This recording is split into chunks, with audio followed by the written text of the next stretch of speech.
Army National Guard.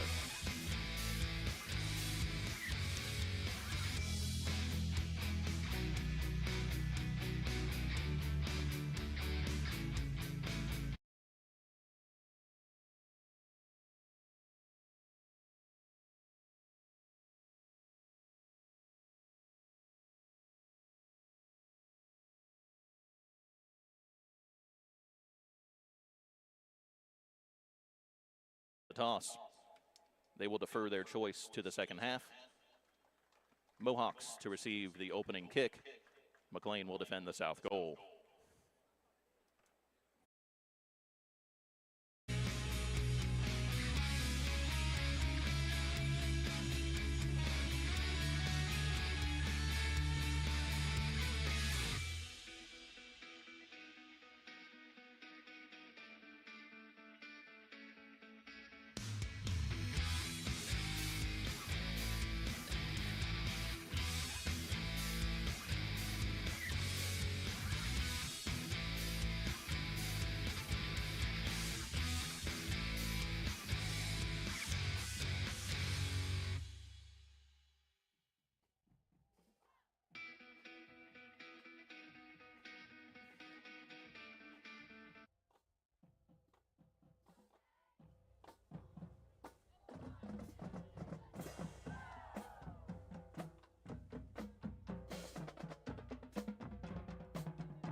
color guard on the far side of the field. Thank you.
Please join the band as they play homage to our School of Beauty, playing the McClain alma mater.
Rise for the colors. Presented by Cadet Corps, directed by Master Sergeant John Wilson. Tonight's Joint Service Color Guard, Cadet Staff Sergeant Ava Wilson, Cadet First Lieutenant Abigail Couch, Cadet Third Class Emma Hoffer, Cadet Third Class Madison Brown, Cadet Technical Sergeant Landon Beatty, Cadet Second Class Courtney Stuckey, Cadet Master Sergeant John Wilson, and Cadet Technical Sergeant Sarah Kegley. Commanding the color guard, Cadet First Lieutenant James Brown.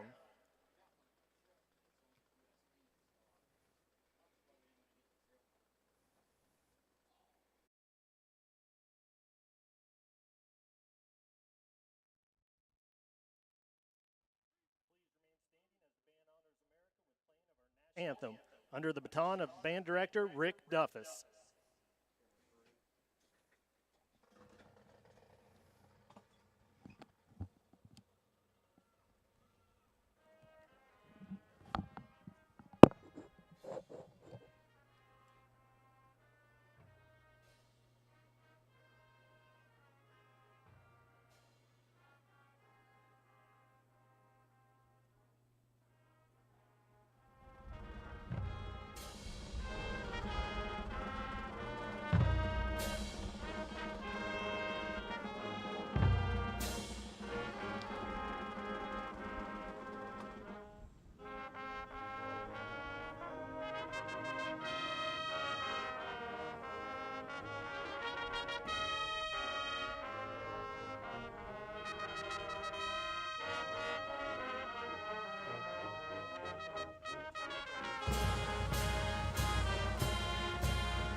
Tiger fans, it's time to get off your seat and on feet for your McClain Fighting Tigers!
welcome in, ladies and gentlemen.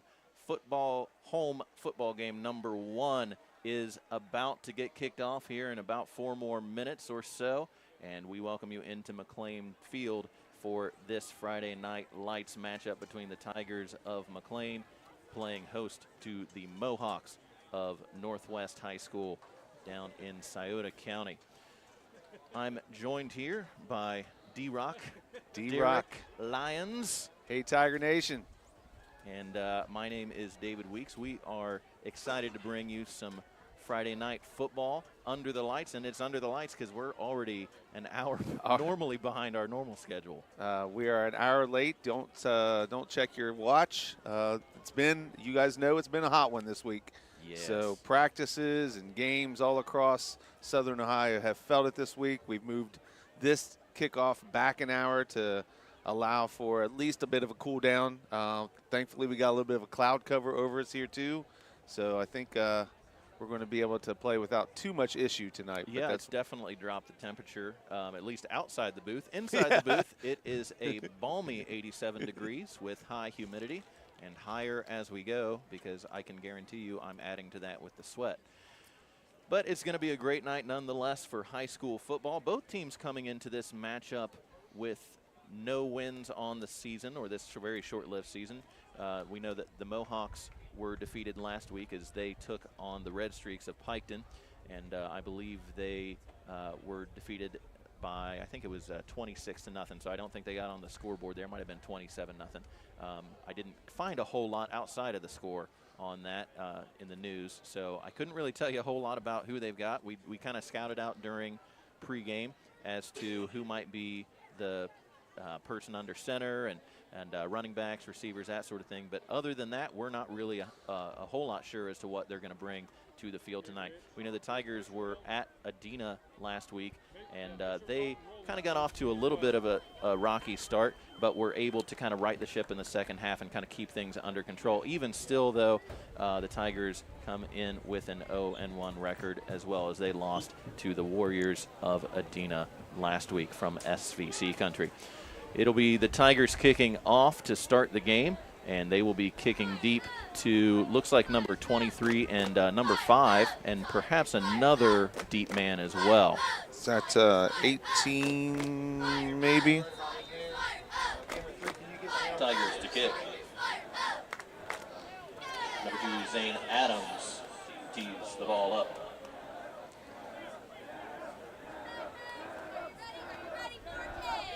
Zane Adams will put toe to leather, and we are underway here at McClain. Line drive kick taken by number 5. Good yardage, but then met by, looked like number 80. I think that's Jet Watson with the tackle. Right there at the 35, where the Mohawks will take over. Number 8, Nate Fry on the return. So, yeah, the start this week is going to be key, I think, for the Tigers. Number 80, Jet Watson with the tackle. Pretty placed on the 35. Pretty slow start last week. Of course, First and 10 Mohawks. we're replacing a lot of talent from last year, so a lot of guys stepping up into roles they probably didn't play a lot of last year. Big time. And so it'll be the Mohawks under center. Looks like a 3-back system there. Handoff goes to, I can't tell the number. We'll see him when he gets up. 21. The ball carrier. Got about a yard and a half, maybe 2. Maybe 2 there. Number 21, Ethan Ferguson, the ball carrier. Gain of about 2 on the play. Brings up second down. So I think for the most part, the Tigers looked pretty good against the run last week. They got ate up a little bit in the pass, but see if we can continue to clog up that middle. Same thing. 3 backs. Handoff. This time it'll go to the back on the right. And number 4, Runyon, I believe. And he gets into the secondary and brought down by T.D. Matisic, but not after he picks up first down yardage and gets into Tiger territory. And that was Runyon on the run. right up the middle on that one. Gets into Tiger territory, brought down by T.D. Matisic. First down. Quick back up to the line are the Mohawks, number 16, Andrew Newman under center, and then the officials blow the play to a stop. I believe, not really sure what that's about. I don't know if it's just making sure that the chains were adjusted or not, but they wanted to make sure that everything was set well. And they wind the clock once again. Number 16, the quarterback there, Newman, will trot to the sideline, make sure the play is what they expect it to be from the coach. He'll make his way back to the huddle and relay that to the troops. Number 75 for the Mohawks, have to flip to the second page here. Thatcher Webb, the man that is in front of Newman as center. Looked like a false start. Yeah, looked like maybe the guard on the left-hand side. And that seems to be the initial indication. So early in while we were watching them warm up, we saw 16, their quarterback, throwing a lot of passes to guys who are listed on their roster as running backs. We still haven't seen anybody outside of the line. Everybody's tight in there together with the Mohawks, so they're focusing on the run right now, maybe try to slip someone out here after a while, but everyone's in tight. Runyon here on the end in almost like a super back position, extra blocker. 25, the ball carrier. Oh, Matisic had a chance at a tackle, but he misses there, and it's Owen Sykes has to bring him down along with number 2, Zane Adams. Will be another first down for the Mohawks. 25, Colton Campbell. Colton Campbell, the ball carrier, picks up first down yardage. Ball spotted at the 31. It was a strong run. He took Mr. Sykes for a ride there for the last 2 or 3 yards. And I do believe the Mohawks, if I'm remembering right, over the last couple years, they have been very run heavy. I don't necessarily remember it being a 2- and 3-back system like that, although I might be mistaken. 21, the ball carrier this time, so they've gone to a number of different jerseys here. Good run, probably about a 6-yard gain there into the 25. Yeah, he's doing a pretty good job of finding holes as he's going. Ferguson carries once again. Man of about 6.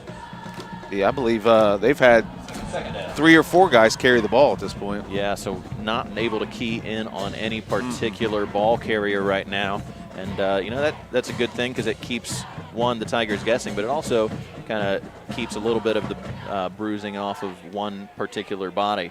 Running in motion, pitch to him, goes to the left, sweeps outside. He'll pick up the first down, now tripped up, and I cannot tell because we are looking through frosted glass here, or what seems like frosted glass, but it'll be another first down for the Mohawks. Yes, and you see the Tigers wearing the camouflage jerseys tonight down inside the 15. with the black numbers on them. A little difficult to see who's who out there. And they go into a wing formation. And 25, I believe, had that looked one. like 25 there. Decent game, Campbell though, again. gain of about 3. Yeah, they're picking up, other than the first run they had, they're picking up positive yardage on just about every play. Yeah, I've not seen any negative yardage thus far. The only time they've been moving back has been due to the false start penalty that they had after that first down that they picked up. Toss this time. Once again, 21. Ferguson gains into the 5, but will not have first down yardage yet. It'll be 3rd down. They got a little bit of height with some of these running backs, too. Ferguson carries once again inside the 5, brings up 3rd down. Runyon's 6'3", listed 6'3". He certainly looks it out there. Definitely specimen on the height side of things. But none of these running backs are slouches when it comes to being able to throw their weight around. No. Handoff, Runyon. He's up in. The gut. Yeah, he's into the end zone. Touchdown here at 7:33 left in the first. Runyon on the run, scampers into the end zone. Mohawks touchdown. I don't know. They may have had 1, maybe 2 runs outside the tight ends on that drive. They pretty much did. Yeah, they kept it pretty well up the middle there, there, at least between the tackles.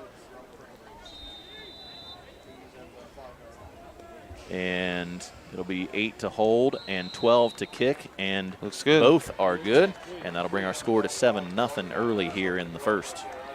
Was that Maddox Spriggs, the kicker on that one? Spriggs with the PAT. It is good, and that brings our score here in the first. McClain, nothing. Northwest, 7. Well, unfortunately, history repeats itself. First drive, they Yeah. walk down the field and punch it in. So the opposing sidelines getting onto the board here early with a 7-0 lead, and they have to feel good about that, being able to just kind of march down the field with the run there. Certainly, especially on the road. I mean, you go on the road, run the ball every play, and results in 6. So, and it will be Spriggs once again putting the ball on the turf now to kick off. Looks to be, I believe, Riley Cummins, although I cannot tell with the camouflage jerseys here. And question mark, I'll be honest, I cannot tell. That's the yeah. point of camouflage, right? Yes, they shouldn't be able to see us. Kick, nice kick to the near side. 19, that's Eli Douglas. Sheds 1 tackle and then brought down after he crosses the 30 at about the 32-yard line. Good gain, and that's where the Tigers will take over. Good start. Good start. Douglas on the return. We'll see if the Tigers can now move the ball. That was over the 32, about the 32. another issue last week. Ball spotted on the far hash. Early Tigers will have it. early in the game. Little tough getting the ball down the field. So a couple first downs would do wonders to kind of get the confidence up on the offensive side. Tigers break the huddle here for the first time on offense. I've Cohen 6 as the signal caller in the backfield. Sykes next to him. Sykes keeps, and he will be met by number 51. Grabbed around the shoulder pads and brought down for a loss of 2. That was either a fake to Owen or a designed fake pitch to Owen. Maybe 6, the quarterback keeper. I don't know. Number 51, Jackson Powell, the first one to meet him. Brought down for a loss, second down. Yeah, not sure about that. Thinking maybe they could get to the short side of the field here. Now in a pistol formation, calling for it. Handoff. Sykes goes off the right, and he is brought down once again about the line of scrimmage, perhaps even maybe a little bit behind it. It'll be 3rd down very quickly for the Tigers. Felt like they had some success last week taking Sykes around the end on a little pitch, and doesn't look like the Mohawks are going to give them the edge a whole lot here early. So, no, they seem to be solid running the ball and solid stopping the run so far in just a couple plays here on offense for McClain. All right. 6 in the backfield, empty set. 1 super back, man in motion is Sykes. He crosses. Yeah, they're going to flag, and it looks to be false start from the far side official. Couple helmets bobbing there in the center of the line. Snap. False start on the Tigers. Tiger penalty. Repeat the down.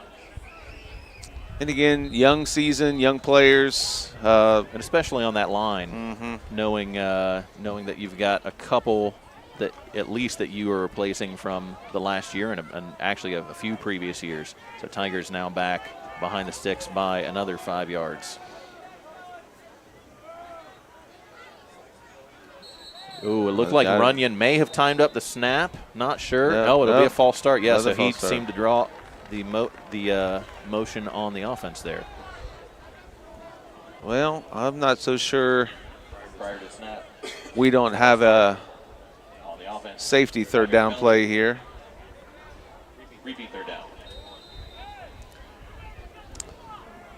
All right, so Tigers now with 3rd and a mile.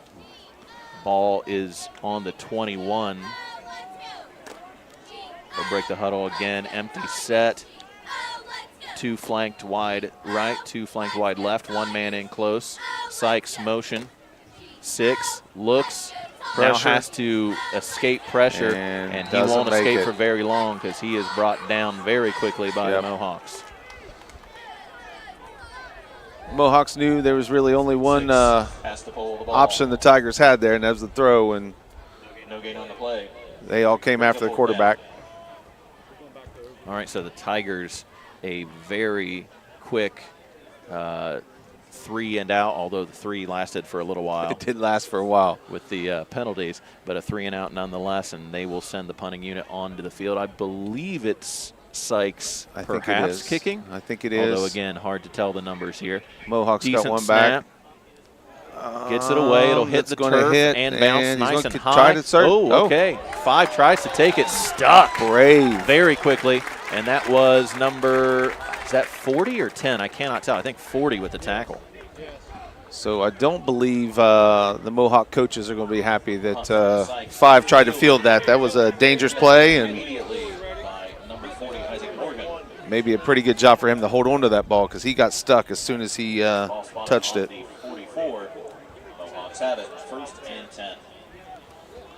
Yeah, a little bit surprised that he decided to take that, especially as the ball hopped up as high as what it did. Yeah. But nonetheless, he was able to hold on to it. Mohawks with their 2nd possession of the game, back to that 2-back set, super back. Now cuts back inside. Is that number 5? I believe it was. It was number 5. We've had 25. We've had 21. We've had a few of them, and that looked to be number 5. No, 25 once again. Was it 25? Yeah, 25. I just caught that. Colton Campbell on the run. Good gain of about 9 yards. 2nd down. All right, so Mohawks now cross the 50 and into Tiger territory once again. 2nd and 1, maybe 1.5. Lining up once again in that 2-back set. Handoff. It'll be Campbell again. Yeah, Campbell once again, 25, and he is stopped for first. But yeah, 1st down here as they cross the 45. So again, the Mohawks once again said we're going to run it, try to stop us, and so far Tigers are struggling to do so. Mohawks have it 1st and 10. All right, so the Tigers here needing a stop desperately as the Mohawks have been able to just charge their way forward here on the ground. Now back to a 3-back set. Handoff goes to the center back. And again, 4-yard gain on that run for the Mohawks. I'm looking down here through their roster, and Gain of 3 on the play. I'm only seeing 1 or 2 seniors on the line from the Mohawks. So they're doing this with some guys that maybe have had some experience, but at least they're not the seniors that are doing this. They're doing this with juniors and sophomores on the line. So yeah, I recognize a few of the names from previous. Runyon, obviously, and I believe the quarterback there, Newman, is a name that I recognize. But they've had a stable of running backs the last number of years. Yep. Oh, Cohen 6. There we go. Says, I'm going to take him down in the backfield because I'm used to being back there as well. Good job on the defensive side by 6. Tackle in the backfield, sack and loss on the play. Well, 6. Cohen 6 with the tackle for loss. As well as the Mohawks have been blocking for the run, they did not do so well for their quarterback on the pass. So Tigers got right in the backfield and broke that one up. Great job by Cohen 6. We saw him really come on last year as a defensive end for the Tigers, and doing some really good things here to push the Mohawks back. That's the first negative play they've had all night. And it will be 3rd and about 12 here for Northwest. Handoff 25, Ferguson left side. And he is stopped short. Stopped around the 40-yard line. So it'll be 4th down for the Mohawks. Still in Tiger territory. It'll be a decision for the coaching staff. Speaking of Cohen as the defensive end, we were having the conversation last week. It'll be 4th down. There's probably not too many teams there where your quarterback is also your defensive end. Yeah, that doesn't happen a whole lot. That's not an common combo. No, maybe safety, perhaps perhaps a cornerback, maybe even a linebacker, but you typically don't see defensive end. And that just goes to show you how strong Cohen 6 is, and he's really put on a lot of muscle working in the weight room over the last couple years. Every time I came in last year, he seemed to be in there. Mohawks now in the shotgun. Very unusual for them.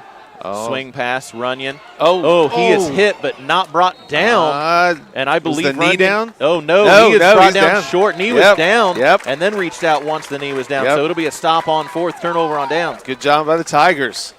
Runyon, the receiver of the swing pass, but he is brought down, knee on the turf before he can stretch out the ball. Turnover on downs. Tigers will take over. Great job by the Tigers. Good stand on 4th down.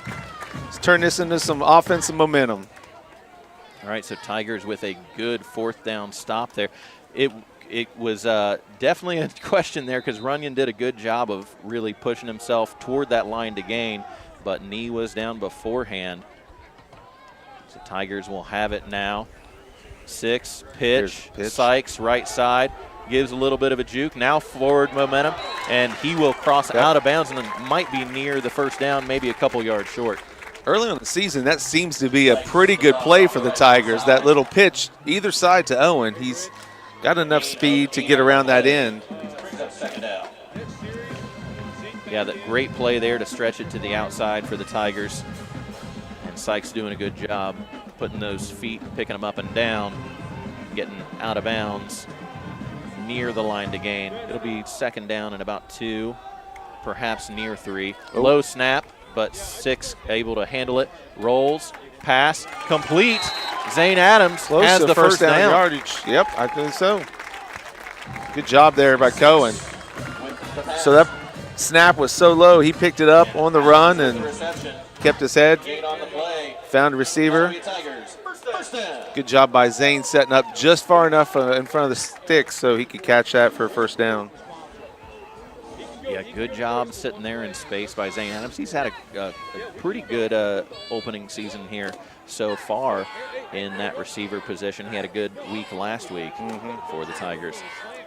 It'll be 6. This time it'll have Owen Sykes going up the gut, and he gets to the midfield stripe or near the midfield stripe. So far, this drive, tale of 2 drives, the Tigers not having any trouble moving the ball here on this drive. 2nd down. Going back to that last play, you really like when your receivers know where the first down yardage is and they can set up right there, that you know that they don't have to get any more yards after that catch. Very good awareness there by the wideout. Tigers in a pistol formation. 6. And he elects to keep it on the midline option. Crosses into enemy territory. And that will be the last play of our first quarter. 6 on the option run, crosses into Mohawks territory, and the clock runs out here in our first quarter. Your score after 1, McClain nothing, Northwest 7. All right, so we will go to a break here with a 7-0 score. Northwest with the lead as we will make our way into the second quarter in just a little bit.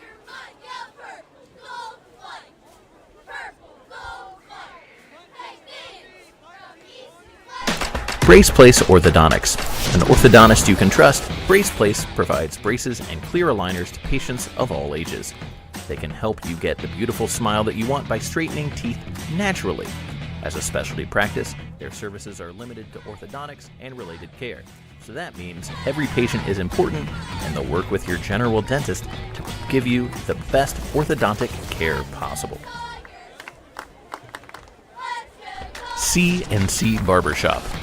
Need a cut, trim, shave, or new style? CNC Barbershop has you covered. When you sit down in the chair, you'll be greeted with attention to detail, and you'll always finish with a refreshing hot towel, great for these cooler months. Whether you're growing a mullet or have come to your senses, CNC is the place to be for a great cut and a great time.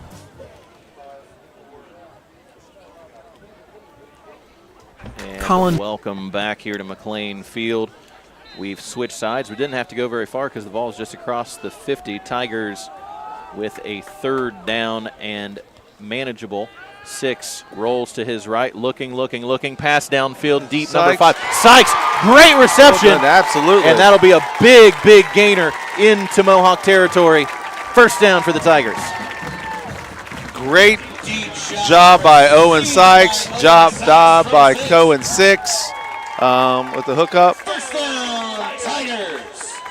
I was looking at my watch there at the end of the first quarter, and we've only been into this game for 20 minutes. 20 minutes, yeah. It's a quick-moving game thus far. I don't believe there's been an incompletion yet. Not so far, and really the only passes we've seen a couple here from McClain and one from Northwest. So, yeah, it's moving quick here as they've been keeping it on the ground. This time Pitch they will to again Sykes. pitch.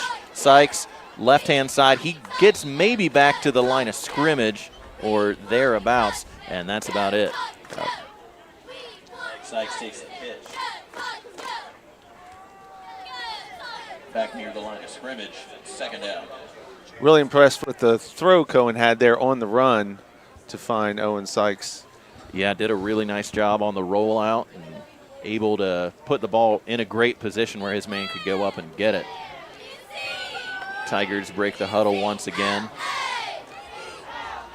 Adams on the near side in the wideout position. Sykes, one man to his right in the shotgun. Handoff to Riley Cummins, I believe. Number 30, he goes toward the line of scrimmage up the middle, but is not able to get any further than that. It'll be 3rd down for the Tigers. I don't know if we've had too much success right up the middle against this defense yet. Back to the line of scrimmage, no gain on the play. Running wise, 3rd down for the Sykes around the end, 6 kept one around the end. I think so far the success has come around the end on the running game. Yeah, getting out to the wide side of the field, or at least outside of those tackles, and being able to get a little bit more green grass in front. So the Tigers now, once again, shotgun formation. Sykes to the right, picks up the block. 6, it's keeping it there as he looked to maybe roll and try to find a receiver, but could not find one. And back to the line of scrimmage, stopped once again. It'll be 4th down for McClain. So the Mohawk defensive end on that side 6. blew that play up, got into the backfield, and forced 6 back inside. So wasn't much you could do after that. 4th down for McClain. All right, so the question then becomes, you have see- the ball on the I see Zane 12, with a T. 13-yard line. Yeah. You got Zane Adams. You know that he does have a little bit of a leg, and they will elect for a field goal attempt here. Cameron Medley will hold. Adams to kick. 30-yarder. Looks to be right on the 20, so yes, a 30-yard kick up. Looks and good. It is great. Nice. Right through the Well uprights. done. 3 points for the Tigers. Good snap, good hold, good kick. 3 on the board for the Tigers. Field goal is good, and the Tigers get on the board. Your score here in the 2nd, McClain 3, Northwest 7. So that's All right. great. Yeah, great to see. So, and that he had plenty of distance on yeah. that. So a 30-yarder good, and probably would have been good from 40 with the way that he was able to put the emphasis behind the ball going through there. All right, so Tigers get on the board, 3-7 now. Much better drive on that Certainly. second attempt. Well, I mean, stop the Mohawks on 4th, turn around and get 3 points out of it. So, All right, so Tigers doing good things to cause the possession and able to capitalize and get a couple points here on the board. And we really haven't seen a whole lot of field goal attempts from the Tigers in the last number of years. No. And generally speaking, high school football, unless you've got someone that can put one through, it's usually better to go for it on 4th, unless the distance is just out of hand. But the Tigers with a blessing there in Zane Adams able to find the uprights and put it between the two. yeah, we've had a few, I believe, soccer players come over and kick for us over the course of a few years here. So, Zane's also a golfer. Yes, So- that's also true. So Man of many talents. we've got the golf team helping out. And he's used to, being able to measure in yards. That's We true, do that yeah. on the course. That's so. certainly. All right, so he will tee it up for the kickoff once again, going left to right. Good kick, nice end over end toward the sideline. Muffed. Mishandled. And they will have to cover, and it'll be inside the 20. So really good job there of placing the ball and making it hard for the receiving team to capitalize with a good return. I thought the Mohawk receiver might have tried to let that one go. Chance that could have gone out of bounds, but he decided to Near the 19-yard line. try to field it and Mohawks will take over. did not field it cleanly. So, Yeah, I thought it was maybe kind of going that way, but perhaps, just thinking that there might have been an alley, tried to get Certainly. hands on it and bounces off of his thigh pads and down onto the turf. So really good job there by Adams, and perhaps the kick returner there might think maybe a little bit longer before taking the next one if there's another one coming that way. certainly. All right, Tigers now on defense. Mohawks back on offense. 3 backs in the backfield split into a T. Handoff goes to the middle of the 3. And great job by the offensive line pushing men down the field. You got 77 and 75 there, just absolutely hogging men.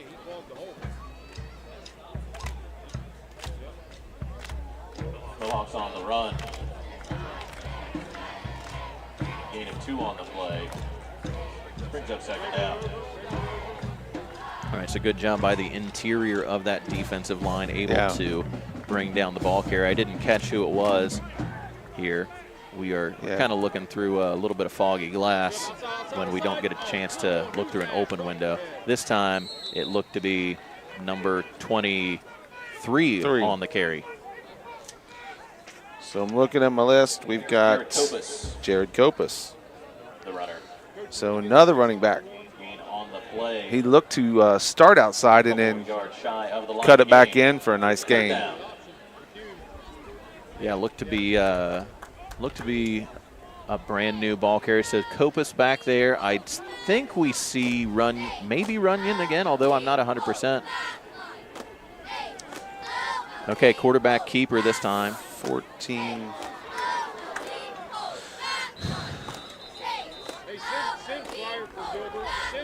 Up the gut. I believe we see at the 35. 14 Orion Ellis back there. So they've got several players they are first down Mohawks. Inserting into that trips backfield. Yeah, they've got, it seems like a pretty good stable there of running backs. Yeah, 21, 14, and 23. So those are new outside of Ferguson. This is a little bit of a wrap action, and they did a good job there, Tigers, of sniffing that out as it was number 14 who was brought down near the line of scrimmage. Carry by Orion Ellis, brought down near the line of scrimmage. Second down. Yeah, perhaps maybe even a loss there as Ellis is brought down at the 34. Mohawks not in any hurry to break the huddle here. Just content to keep running the clock with this 7-3 lead that they have here in the second quarter. Looks like Campbell's back in the backfield Campbell again. Back. And he takes the handoff. Pitch, yep. Oh, great job there, though, as the linebackers get outside and able to bring him down. Yep. Campbell off the right-hand side. Oh. Gain of about 2. Brings up third down. Officials timeout on the field for injury.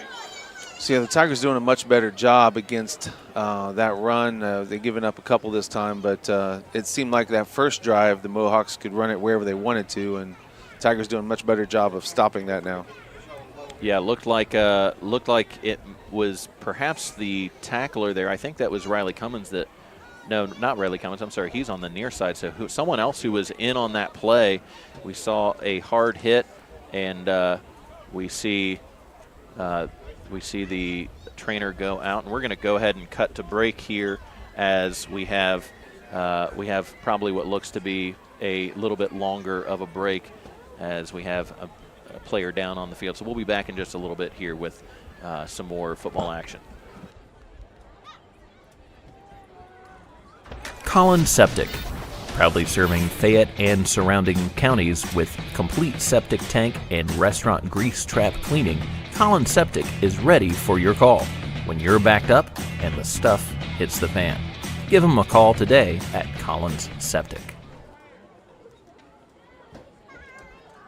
Community Savings Bank. Community Savings Bank is a state-chartered mutual savings institution. Because the company is owned by its depositors and not stockholders, the attention is focused on community development and customer relationships. CSB's mission is to serve as a cornerstone for community development while providing superior financial services, and they do that every day at their locations in Bethel and right here in Greenfield. Corner Pharmacy. At Corner Pharmacy, they've been taking care of customers in the Greenfield area and beyond since 1948. Their pharmacy specializes in serving the community with fast, friendly, professional service and the highest quality medicines and health products. you'll always be greeted by name, and their pharmacists take the time to counsel you and answer your questions. They offer free delivery, where you can stop into their location on the corner of Jefferson and Washington Streets in Greenfield, or pull up to their convenient drive-up. Corner Pharmacy would also like to remind you that flu season is here, so it's time to get your yearly flu immunization. Jets Pro Embroidery. Community Markets. The Hurlis family. Detillion Landscaping. Detillion Landscaping is an experienced landscaping company with a long history of excellent service in the Chillicothe area.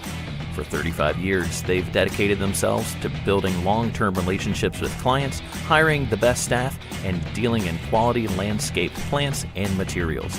They continue to earn an outstanding reputation every day as they work for their customers. Feel free to get in touch with their team to learn more about how they can help you manage your landscaping needs. Detillion Landscaping. It's what they do, and they love doing it. Jim Van Dyke's Automotive.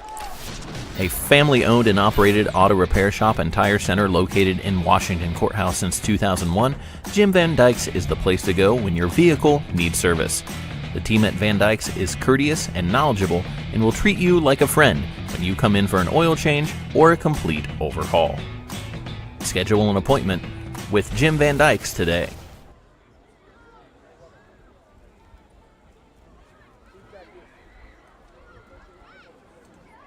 McDonald's of Greenfield. Everyone knows the Golden Arches for their perfectly crafted Big Mac and delicious fries. But more than the menu, McDonald's of Greenfield takes pride in the value that they provide to the community. They're proud to support our student athletes and are dedicated to everyone who says, "I'm loving it." Merchants National Bank. Established in 1879, the Merchants National Bank is an independent institution built upon a foundation of financial strength and customer service. They specialize in providing exceptional service on a personal level and are large enough to provide financial products at competitive prices, yet small enough to know their customers. With 17 convenient offices to serve you in Ohio, Merchants National Bank is proud to be your local community bank. Quality Paving. Quality Paving is a family-owned and operated business, and they've served Southern Ohio for 12 years with one goal in mind: to provide their customers with a project that they can be proud of. Quality's attention to detail is second to none, and they feel that your investment in your driveway, parking lot, or road needs to look great and last for years. Cutting corners is not an option. They complete each project with the best material to ensure a job well done every time. The Rusty Keg. If you need a hot meal or a cold drink, the Rusty Keg is the place to stop. Their menu boasts plenty of options that are sure to satisfy your taste buds and quench whatever you may be thirsting for. Stop in during the week or after the game to the Rusty Keg in Washington Courthouse. Southern Hills Community Bank. Located in the heart of Greenfield, Southern Hills is truly a community-minded bank. Whether for personal or business banking needs, SHCB does it all. With locations all across Southern Ohio, you're bound to find a friendly face that can help you with your financial needs.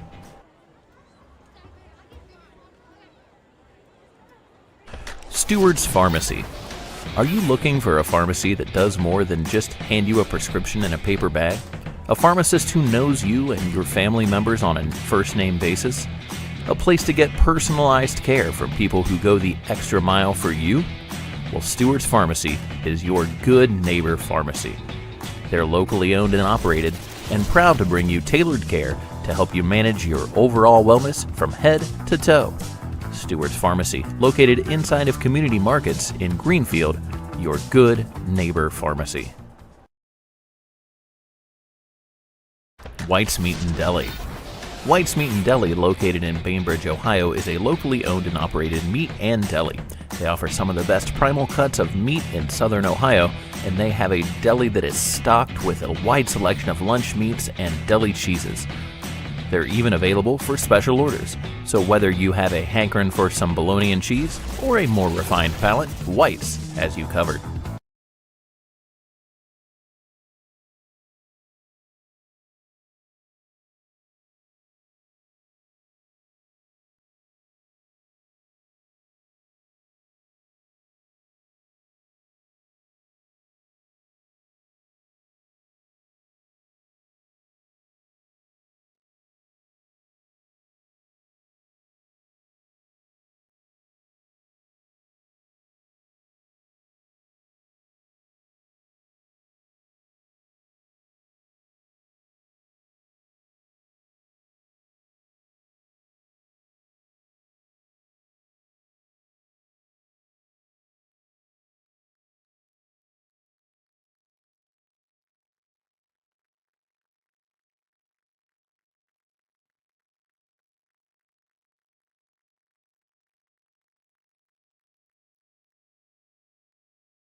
All right, so we're about to get things back underway here. It's been a little bit of an extended break as we had a player from McClain down on the field, number 40, Isaac Morgan, and he is carted off on the stretcher and will be taken to our nearby medical facilities to be checked out. Not exactly sure what happened. We saw he was in on the play and then up and back down onto the turf, and great job by our athletic training staff to get in there quickly and assess the situation. But our thoughts and our prayers are certainly with Isaac in whatever he might be dealing with right now. So 3rd and 9 for the Mohawks under center, and we have a timeout called by the Mohawks as they will think it over, trying to perhaps draw the Tigers offside earlier, and it'll be a timeout, their first of the contest. Timeout called by the Mohawks, their first of the half. See, I think you're exactly right. I think their plan was to come out and try to draw the Tigers off sides. They got a little bit of movement from our defensive line, and thankfully the Tigers were able to hold their water. Ran the 30-second clock down, and the Mohawks then called a timeout. So they'll come back out to 3rd and 8, 3rd and 9. 6 minutes left to go here in the half. This will be a big stop for the Tigers, get the ball back and see if they can put some more points on the board here. So first job is to stop the Mohawks. Mohawks have tried a couple passes, and I think the Tigers have defended it well. So let's see what they're going to try here. I mean, they've had success with the run, but it's a pretty long run you got to get out of this. And looks like he got it.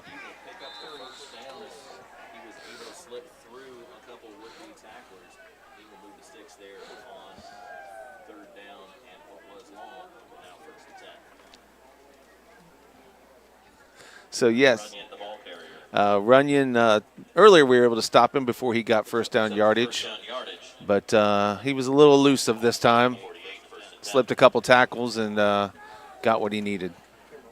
Yeah, not sure who the first man was, but he definitely made a couple miss. Handoff this time up the gut. I think it's 25, which would be Ferguson again.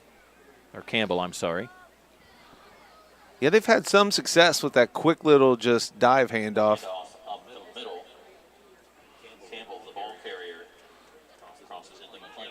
Certainly, run is what they're looking to do, and they've been pretty successful with it. They want to keep the ball on the turf as much as they can and run the clock as much as they can, and the clock keeps ticking here as we go near the 5-minute mark. Pitch, Runyon. And he has brought down really good job breaking down by, I believe that was number 4, Connor McCune with the tackle. Yeah. Runyon takes the pitch. Brought down. So McCune that time sized up the runner. 1-yard loss. Connor McCune with the tackle. Able to wrap the legs and get him down. Brings up 3rd down. A lot of times out there, it's just one defender and the runner, and if that guy can bring a runner down, that's huge for the defense. Connor McCune did a really good job breaking down on that tackle. Handoff, Campbell. Nice job by the Tigers. Yep, great job by the Tigers. He'll get back to what was the previous line of scrimmage before, but he won't be near the line to gain, and it's 4th down. Last 4th down, the Mohawks elected to try for it. Brings up 4th down. Got some new personnel. Looks like they're going to punt this one. Yeah, I believe they're going to punt this time. A little bit closer to midfield, not wanting to give up field position. And I believe it's 77 back there. We saw him on the line earlier, he pushing might be the guys center. downfield. I think you might be right. I think maybe Webb is the center, and he's one of the guards, I believe. Yeah. So Aiden let's see. I believe it's Armbruster, but I think it's Armbruster, but we're missing a letter here. Wow, and he's got a boot to him. Holy smokes, let that thing go. Fielded. Oh, but they field it inside the 10. I don't know about that. No. Probably not the wisest choice there. No. Tigers will be with a long field. Well, that's what you love about high school football. offensive and defensive linemen as your punters. Very little return. Tigers will take over at that spot, 10. Yeah, not an advisable return there. You know that you're inside the 10 and actually inside the 5. You have the ball up on a hop. If nothing else, you just give up the couple yards if they're able to down it before it gets to the goal line. But you got to be thinking that thing's got to hop into the end zone potentially. Yeah. So they're at just inside the 5. Inside the 5, yeah, or right inside the 5. Yeah. I think maybe the nose of the football is on the 5, and the Tigers will line up in a shotgun formation. Cohen 6 dries his hands, man to his left, handoff. No. Oh, yes, it will be a handoff. Looked like it might have been a keeper, but Sykes will be the ball carrier Picks at up the about 5. And he'll be brought down after a gain of 5. Yeah. So good play there on first down. Give yourself a little space back. You're already pinned deep in your territory to give 6 a few yards to work here. Yeah, I thought there was a little bit of a white jersey coming in toward the end of the play there, but perhaps the echo of the whistle had not quite faded, and so no penalties there thrown. Tigers with the ball once again, 2nd and 5, 6 rolling to his left. Now looking to throw under pressure, has to get rid of it and just out of bounds, and that will bring up 3rd down for the Tigers. Wasn't much on that side open, so he just had to get rid of it. Has to throw the ball away. Brings up 3rd down for McClain. So now you're in a situation you'd like to be able to get down and score, but I think you'd like to at least get some first downs and not give the Mohawks the ball back here. And if I'm the Mohawks right now, I know I have 2 timeouts. Tigers probably trying to, I would imagine, take a shot here for the first down. But if they keep it on the ground and are stopped short, I think if I'm the Mohawks, I'm probably calling a timeout. Yeah, I try think to keep as much time on this clock as you can with 2:43. So now we got the Tigers. And the Tigers will take a timeout and think it over a little bit.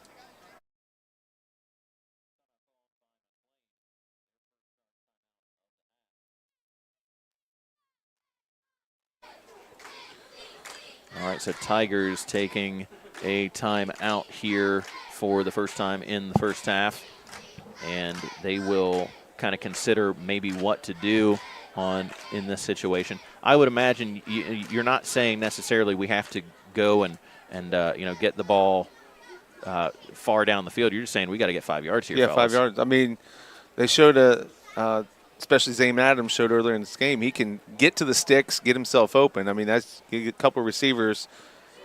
Just get enough separation to get 5 yards, and then you're in business again. So, be able to hopefully put yourself in a position where you can pick up that first down and keep possession of the ball here. If not, they'll be likely punting the ball away from with deep the position they are. Deep. And we know that we know that while you might be able to get a decent punt out there, if there's anything that goes wrong, you might be giving up a very short field for the Mohawks. So 6 in the shotgun, man to his right. Pitch will be to the right. Sykes has to cut back, and he will be bottled up and brought down for only a gain of about 2. Stays in bounds, though. The clock will run. So no timeout by the Mohawks as of yet. So they're going to – Gain on the play of about 2. Brought down shy of the line to gain. 4th down for the Tigers. Yeah, if I am McClain, I am letting this clock run Absolutely. and run and run. Call your timeout. Now, we haven't seen the Mohawks I don't know what their 2-minute drill is. They really haven't shown a propensity for the pass. So. Sykes going to tell the Tigers what the play is. Perhaps maybe trying to draw the Mohawks offside with 4th and 3. They would be able to potentially pick up the first down, and they will call timeout before they are able to get too far up to the line. Timeout. Called by the Tigers. Their second charge timeout. So you got to protect here. Certainly a punt block is the worst possible scenario. So protect the punter, get one out, a few yards, and cover well. That's the goal on this. Tigers breaking the huddle before and trying to – I was going to guess trying to draw the Mohawks offside and then use the timeout, but they really never got up to the line to even try it. So not sure what the coaching staff will determine to do here as they will break the huddle. Can't imagine you're going for it this deep on 4th and 3. I just don't see it, but we'll see. And it looks like they'll bring the punting unit out as Sykes trots back near his own goal line, and he will actually have a couple yards into his end zone, ready to punt the ball away. High snap, gets it down, gets the ball away. Nice high kick, floating. But he's got a chance for a return. By number 5 and number 3 there with the tackle. I believe number 3 is Keaton Buechler. And good tackle by him there. So the Mohawks will take over on what we got here, 37. Austin Smith on the return. So Number 3, Keaton Buechler with the tackle. again, I haven't seen a lot of success from the Mohawks with the pass. You would think with a minute 40, they can't afford to methodically run this ball every time if the Tigers continue to stop. No, it wouldn't surprise me to see them. Yes, they do go into more of that shotgun formation. Runyon in motion. Fast man out to the outside. Gets out of bounds with the reception, so gain on the play, but there is a flag in the backfield. So he did run a good route there just to the sideline. Right now stands as it's against the Mohawks. Is for holding. Goes against the offense. Penalty will be accepted. So the holding penalty negates what would have been about a 3 or 4 yard gain with a receiver getting out of bounds, but Mohawks will march backwards. All right, so the Mohawks now behind the sticks, but they will maintain the down. First down here, closer to the midfield stripe. Ball spotted on the 47 of the Tigers. A couple receivers out to the far side there. Newman from the shotgun, Runyon in motion once again. They will look right down the seam. Number 21, just a little bit high, though. Just too high. Oh, boy. And that will be second down now with 1:30 left on the clock. He had a gap. Pass from Newman. Newman just overthrew him. Brings up second down. All right, so the Tigers with a chance here to go into the half with just a 1-possession deficit here. But they've got to stop the Mohawks with 1:31 left on the clock as the clock is stopped and will tick away as soon as the ball is snapped. Mohawks have been in that shotgun formation, is like you mentioned. They like to keep the ball on the ground, but they're not able to do that with such a short clock. Newman in the shotgun. Runyon wraps around back. They will look to him. Pick! Owen Sykes did a great job. He will take the pick all the way back to the house. Pick 6 for number 5, Owen Sykes. Oh, my goodness. So, excellent job. Owen with the penetration.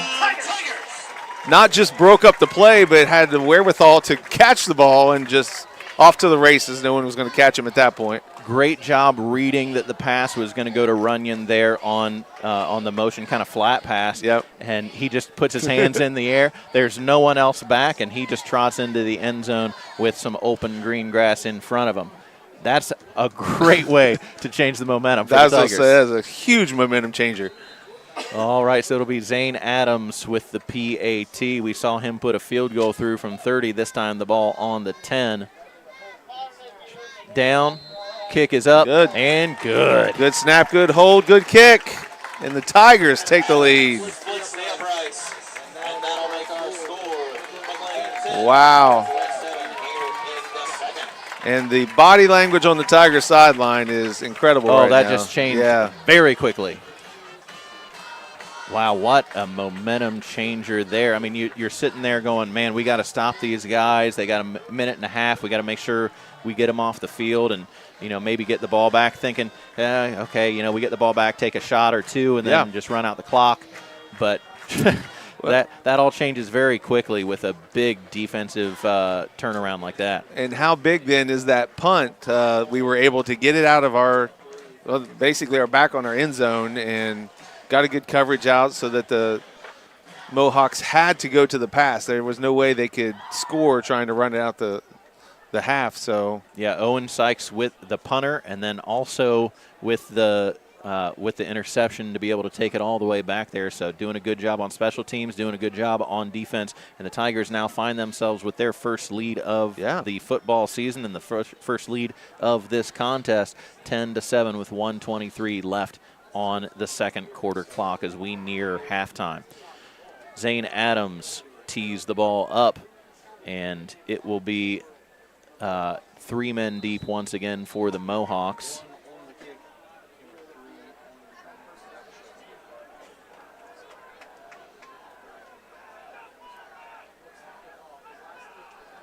Zane Adams to kick. Once again going toward the sideline, right up the numbers. Yep. And muff. Again, 18 bobbles. And goes back to the middle of the field, and he's brought down. So trouble again on the handling of the kickoff by the Mohawks.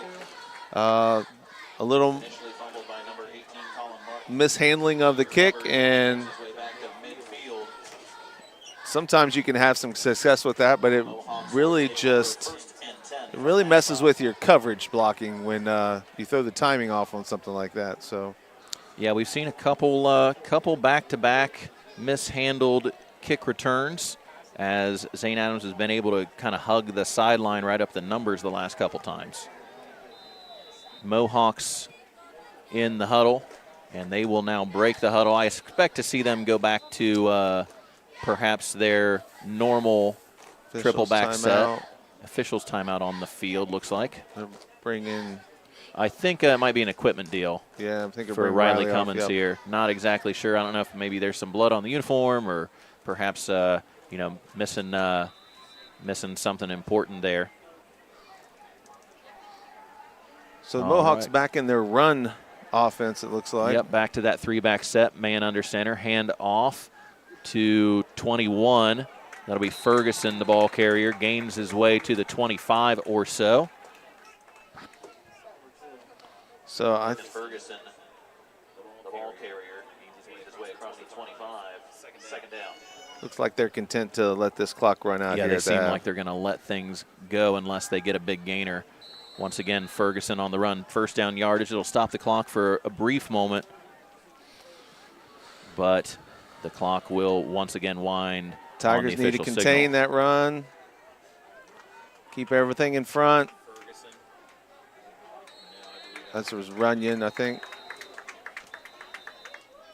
So now they take a timeout. Runyon, the ball carrier, being on the play of about 4. Timeout call. Moving the Mohawks second charge timeout of the half. So, don't know what your options are here. Maybe calling the timeout. So suggest that you've got something that you want to try to move down the field. Haven't had as much success through the air. Obviously, the last pass they attempted was a pick 6. So maybe try to get a run outside. Maybe try a pass, maybe try some trickery. I don't know what you got here at this point. Yeah, not 100%. I mean, you got 36 seconds. If you're going to take a shot, now's the time to do it. Certainly. With about 72 yards to go, or 62 yards, my apologies, until they get. They're lining up tight again. Yeah, they're lining up tight. So they're content to try to block and hopefully get one of their playmakers in open space. I wouldn't be surprised to see Runyon with the ball here, potentially. He seems to be the guy, and it is Runyon once again. A little bit of a cut back to the center, but then brought down by a host of Tigers. And on third, did I hear a whistle? They are going to take one more. Brought down by a host of Tigers. So Mohawks will take their last timeout. Will take their last timeout on the half. All right, so no more timeouts here for Northwest. 27 seconds left as the teams make their way to the sideline. Huddles to get some last few seconds here of the second quarter coaching. Guess this is where you call 2 or 3 plays in timeout. Yeah, I think you have to. You can get a first down, stop the clock momentarily for the chains to move, but then you don't have a lot of time to get set and go again. So no, I think if you're Northwest, if you pick up a first down, you're immediately getting up to the line and spiking the ball, I would imagine, unless you have that second play that's ready to go. Right. But a lot of it depends, and really all of it depends on what happens here on 3rd and 2. They're going to, looks like they're going to run for the first. Newman under center. Ferguson behind him. Runyon to Ferguson's right. Campbell in the power back position. Ferguson with the carry. He is met right away, and I believe it was Cohen 6 that had him. Right there, and so Ferguson on the run. And we got a flag. Met by number 6, Cohen 6. And it might be against the Tigers. There is a flag at the end of the action. So with 13 seconds left, Yeah, it looks like we we've see got Riley Cummins coming off without his helmet. So he, regardless, will have to come off with losing the helmet. But the question then becomes, what is the penalty? And the official will tell us. Tigers. And yes, indeed. The flag is a personal foul. Goes against the Tigers.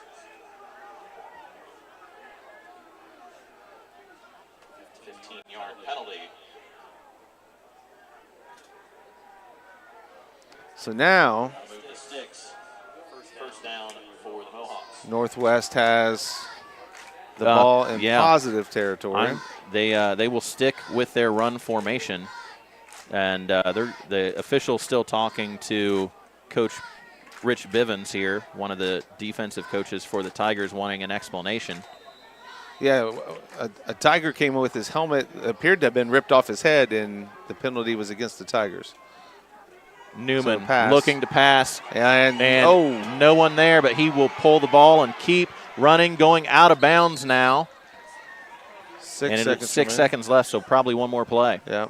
So he picked up a good gain. Pulls the ball and runs for a first down. Goes out of bounds. Ball on the 30.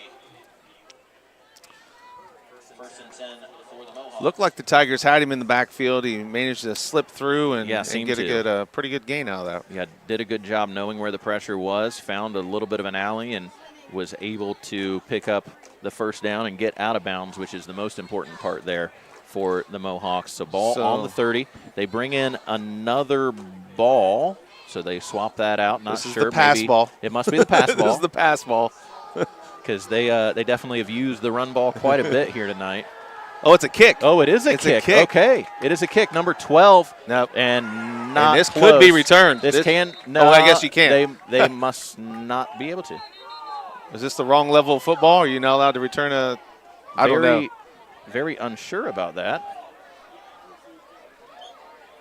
And the fans here in the stands want to be able to say that's a live ball, but the officials are meeting in the middle and probably discussing whether that was or not. So we saw the Northwest kicker. Attempt, no good. Officials will confer. If it's dead, I think it has to come back to the original line of scrimmage. I believe that would be the case, yes. If the ball is dead, it should come back to the original line of scrimmage, which would be that much better for the Tigers. Correct. Because now you've got 2 seconds on the clock. I don't imagine you're I mean, you might take the shot here, but, I think if you're McClain, you're just happy to go into the half with a lead here 10-7. Certainly. So we saw the Northwest kicker attempting 40-yarders in warm-ups. Didn't come close on a couple of them, but they must have thought that was the best opportunity for points there, was to send him out. Yeah, it looked like it was going to be about a 46-yard attempt. So, I've seen very few high school kickers able to put it through like that. Maybe a couple, but not very many. All right, so the officials explain to. Well, they certainly can't be putting the ball back here, correct? I don't believe they can, or at least they should not. They should not. The ball should be spotted where the previous field goal attempt, or the previous line is actually where the field goal attempt is from, because that's where the ball would have been on the ground last. Yeah. But it looks like they're down. Yeah, that seems to be where the Tigers fielded the ball. Fielded the seems missed a little kick. strange. This is The officials seem to be spotting the ball near where it was caught. for some reason. After that previous field goal attempt. Well, I would think this is certainly just a kneel at this point. I don't know why they're down there. I just. Yeah, this is. I am very unsure of this. I mean, if the ball is not live after the kick, and it was actually not received in the air, right? So the ball hit the ground. So it was a missed punt? field goal attempt. It couldn't have been a punt. Yeah, I don't know. I don't know what that was. Either way, the Tigers are up 10-7. So for trailing most of the first half, a pick six results in a Tiger lead at halftime, which is what you like to see. It's what we like to see here on the home side for McClain. And stick around for halftime. We'll have your McClain Marching Tigers, Tigerettes, and Majorettes here on the field in just a few moments.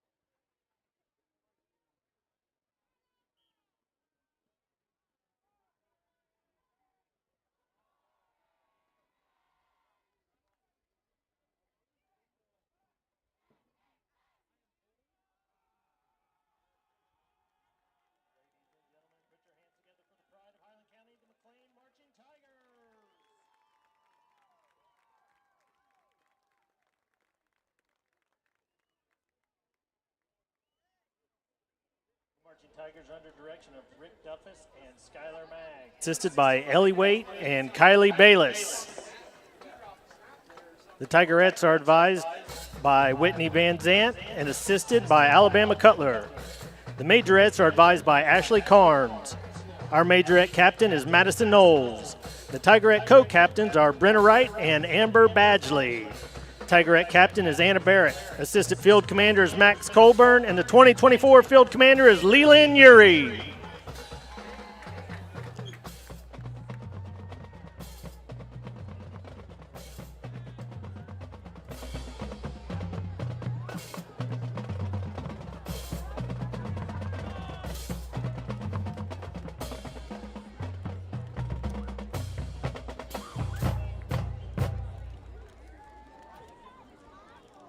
With a classic tune from Rascal Flatts to make you think of that special woman in your life who has you saying, "She'd be California."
to feature our Tigerettes with a casual classic from the Florida-Georgia line. Picture it. You're in your new Chevy. The weather's just right. It's the perfect night. Roll them windows down, crank that music up, and cruise.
Close out the night with a dance chart that will have you off your seat and on your feet saying yee-haw. It's Leonard Skinner's Sweet Home Alabama.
here with you at McClain Field as we get our second half underway.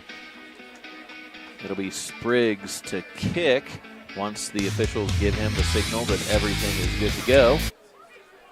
Yeah, Sykes talking to one of the officials right now. So still running down the last, we got about 20 more seconds here on what's called the warm-up period. But both teams came out a little bit early as the half was, or halftime period was nearing an end. So we'll tick down these last about 8 or 10 seconds, and then they will get ready for play. Yeah, I was told by an official that once those minutes are up there, they cannot not observe them. Yeah, I believe that is the case no matter what.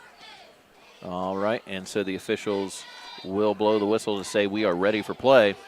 Spriggs to kick. Oh, onside, surprise, and onside. And I think it might have been recovered by the Mohawks. Yes, number 20 covers it up. So, onside kick recovered by the Mohawks, number 20, Thomas Simpson. They came out with an idea and they executed it, and I'm not sure. I'm not sure the Tigers were quite aware what was going on there, even as he did it. I saw a bunch of them standing around, or. Yeah, reminds us a little bit of what was that? The Steelers and who was the Broncos? Or no, it was Broncos and. And was it Steelers Saints? It was I can't remember. Colts Saints and Colts the Super Bowl. Saints. That's right. Yeah. Never mind. I was thinking of somebody else. Colts Second Saints half. and the Saints come out with the surprise onside kick. Handoff Ferguson. Ooh, met. Yeah. And brought down flag down on the far side and another one in the secondary.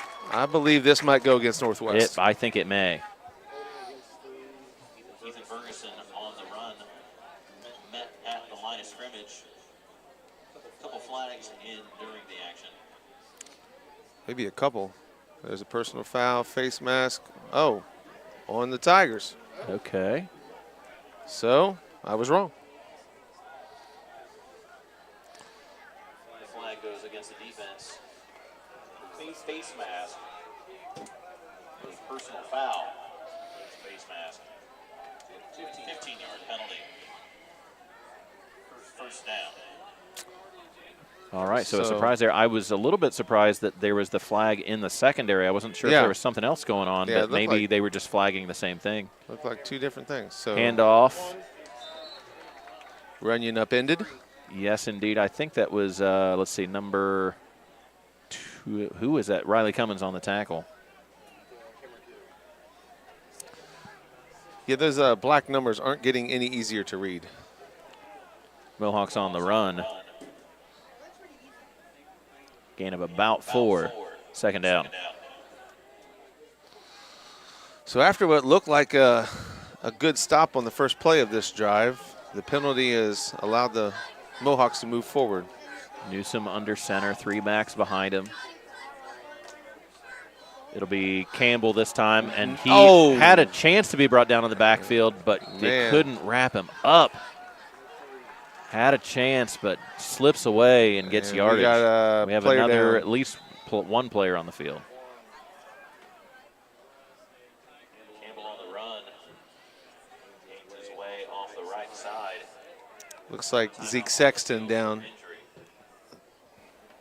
Yeah, I believe that might be the case. I think it's Zeke Sexton. Yeah, number 77 there for the Tigers. That is Zeke. Grabbing his lower left leg. Yeah, it looked like he was grabbing his leg. Seemed to be stomping the ground with his right, so I think it's the left side.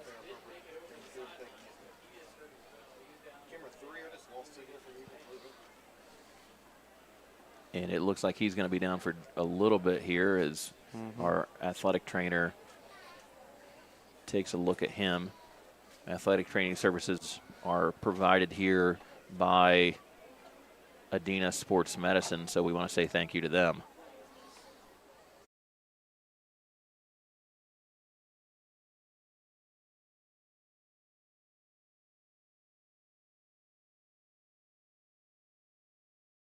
Tonight's game is brought to you by So when we resume, it'll look like Northwest has about a yard, 2nd and 1 for their first. I'll take that back, 2nd and maybe 3rd and 1. So Zeke Sexton helped off the field here, not using his left leg at all. So we'll see if, and now he's putting a little weight on it, so we'll see. Hopefully it's something he can shake off and get back in there. But for the Tigers, it's next man up.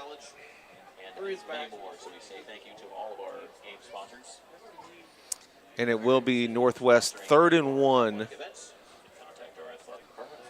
from the right, just outside the 25. Yeah, looks like it's just outside the 25, maybe the 26 here. 2nd and about 1, handoff. And he may make the line to gain, but And it's another close. flag. Flag comes in from the secondary. Mohawks keep it on the ground. Get inside the 25. There is a flag that comes in at the end of the play.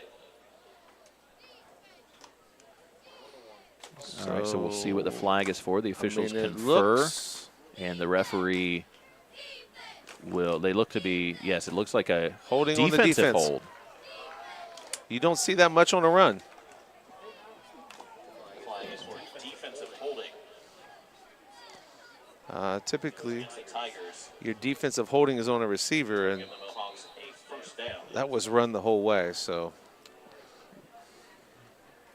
All right, so the Mohawks, the beneficiaries there of the penalty, and a flag will blow False that start. play dead. It is a false start. Prior to the snap, false start on the offense. 5-yard penalty. Remains first down. So that looked like a quarterback sneak they were trying there. Yeah, his team to get up to the line quick and try to catch the Tigers off guard. Newsom's very little called his own number outside of when he's really, truly had to. That'll back the Mohawks up to the 20-yard line, so right on the edge of the red zone. It'll be 1st and 15. Now they bring the ball forward to the 19, and now the 18 and a half. So 1st and 15 still from that spot. And they wind the clock here as the Mohawks break the huddle. Newsom under center, 3 backs. Campbell, Ferguson, Runyon.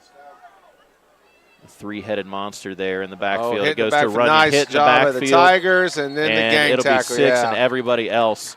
And he thought he might be able to escape there, but they blow him dead Yeah. for forward progress. So he didn't go down, did not go down with the first hit, but a gang of Met in the backfield. Tigers helped out. And Forward progress stops after a loss of about 2. Correction. Make that a loss of about 3. nice job by the first guy to stop the runner, 2nd and long. get help from your teammates to finish him off. So Yeah, really good job there of gang tackling by the Tigers. only 1 back this time. More in that Couple wing super backs. formation. Oh. Now, fumbled snap. So we Flag probably have a as well. false start on that. Yes, I I'm think. going to guess Yeah. we probably have a false start, and they Yeah. do signal for a false start. Looked like the quarterback was on a different count than the center there. The offense. Penalty. Play the down. So Newman was backing up before he had the ball. Yeah, so bailed out there with the penalty. Although that does also back them up closer now to the 30-yard line. Ball spotted on the 22, maybe 23. It's kind of right there in the middle. It is still 2nd down, so they have some downs to play with. Correction, 27. I looked at something else. I'm not sure. Oh, 22 to go. That's what it is.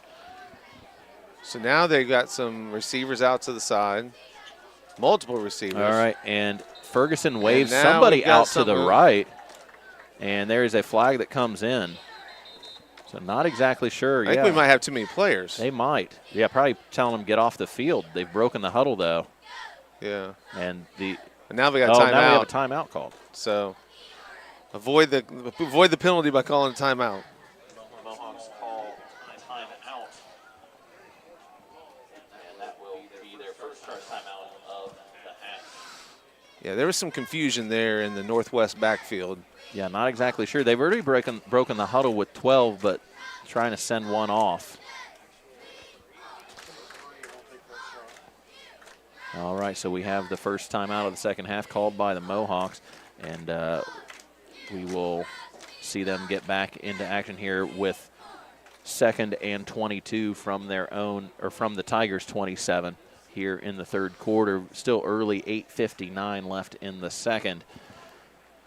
So Tigers looking to hopefully get the Mohawks off the field. We've seen a field goal attempt from the Mohawks. If the Tigers can get them to 4th down from this position, I can't imagine them trying another field goal. The last one, granted, it was rushed, but it did not go well. And maybe we can see that field goal rule again. Like what happened? That was a little Where strange. does the ball get We were spotted? questioning that during halftime, but nonetheless, the Tigers are going to have to Runyon. get 2 stops here, and Runyon will Nice, try to Matt. push his way forward. He does a really nice job there. Oh, something. Not really sure what that was, but something made a pretty loud noise down here. Sounded in the like one of stands. those confetti cannons. Yes. Is what it sounded like. Runyon, the ball carrier. Gain on the play inside the 25. He does not stop once he gets hit. He continues to turn those legs, and it's worked out well for him. But yeah, he's a tough runner. Tigers are doing a pretty good job this half of bringing extra guys to tackle. I don't think it's going to – he's not going to go down on the first hit. All right, and so Newman will trot back out to the huddle, bringing the play in. Again, I can't imagine pass is their preferred attack at this point. They haven't had much success with it. So, all right, and he relays to Ferguson to be the center back. Oh, Ferguson. fumble. Oh, Tigers it's recovered. Owen Sykes with the recovery. That's his second takeaway of the game. Second takeaway tonight. So,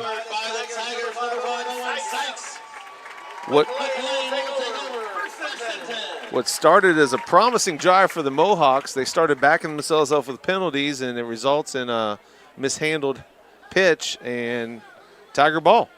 All right, so Tigers take over 2 now takeaways for McClain, and Owen Sykes on the receiving end of both of them. One through the air, one on the ground by way of pick 6 and fumble.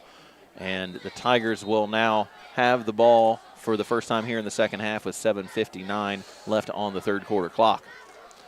6 in the backfield, shotgun formation. Sykes to his right, calling for it. No one to hand it to. And number 75 does a really good job getting through, and he will get the sack in the backfield for loss. No time. It almost looked like 6 wanted to hand off to Owen Sykes, who were going through the line, and then set up for the pass, and too many Mohawks in the backfield. So nothing going on that play. Yeah, seemed like it was supposed to be a pass all the way, but the what would be fake there on the handoff did not fool anybody. No. And 75 just says, I'm going right for number 6 there. Pitch There's out the to the pitch. left, now cut back to the right. A little bit of a gain on the play, Yep. but not back to the original line of scrimmage that started this drive, and it'll bring up 3rd and long for the Tigers. So 3rd and long, typically a passing down here. So 6 has completed a few tonight, completed a long one to Sykes earlier. So they're able to get the ball downfield. It's receivers got to get open, hang on to it. Connor McCune will run in the play. Tigers, for the last number of years, have run in the plays from the wideouts, and Connor McCune with the duty to relay that from the sidelines. 6 in the backfield, 3 wideouts to his right. Connor McCune to his left. Sykes in for protection. 6 rolls to his right. Tipped at the line, and a lineman 78 with the reception. He won't get the first down, but he gets a little bit of glory here with the reception Caleb tonight. Fryer. The pass tipped at the line. Called in by number 78. Fryer. The lineman with the reception. Gain on the play. So we'll bring up 4th down. So if you took .5, the over on the .5 receptions for For Caitlin Fryer alignment, tonight. yeah. Good for you. Yeah, you're cashing in that with that bet tonight if you had a lineman with a reception. So congratulations to all of you degenerates out there. Sykes to punt. This will be his third time Another tonight. low punt. Another low kick. Gets it off this time very Good much roll. an end over Good end, but it's going to roll. roll and keep on rolling. job. And it'll be down to around the 21-yard line. So for Sykes did McClain. an excellent job of not letting his knee touch the ground when he went down to get that ball. He just keeps on rolling and is down near the 20-yard line at the 21. That could have been disaster. Hawks take over at the spot for 1st and 10. Yeah, he's done a really good job with his hands there. A couple low snaps on the punts, but he's done a good job getting them away. And that time had really nice end-over-end velocity on it, and it just kept tumbling. So Mohawks will have it inside the 30 at the 21. And they're coming out wide with some receivers. Yeah, they're going. Oh, my goodness. Well, they're not to a start the true drive, spread, but this is spread for them. Yeah. Shotgun formation, Campbell on the run, Yep. right side. Tigers just off the tackle, brought down. gobble it up. Gain of maybe 2 or 3. So that's the first time Gain on the play. the Mohawks have come out to start a drive with Second down. anything other than that tight formation that they have.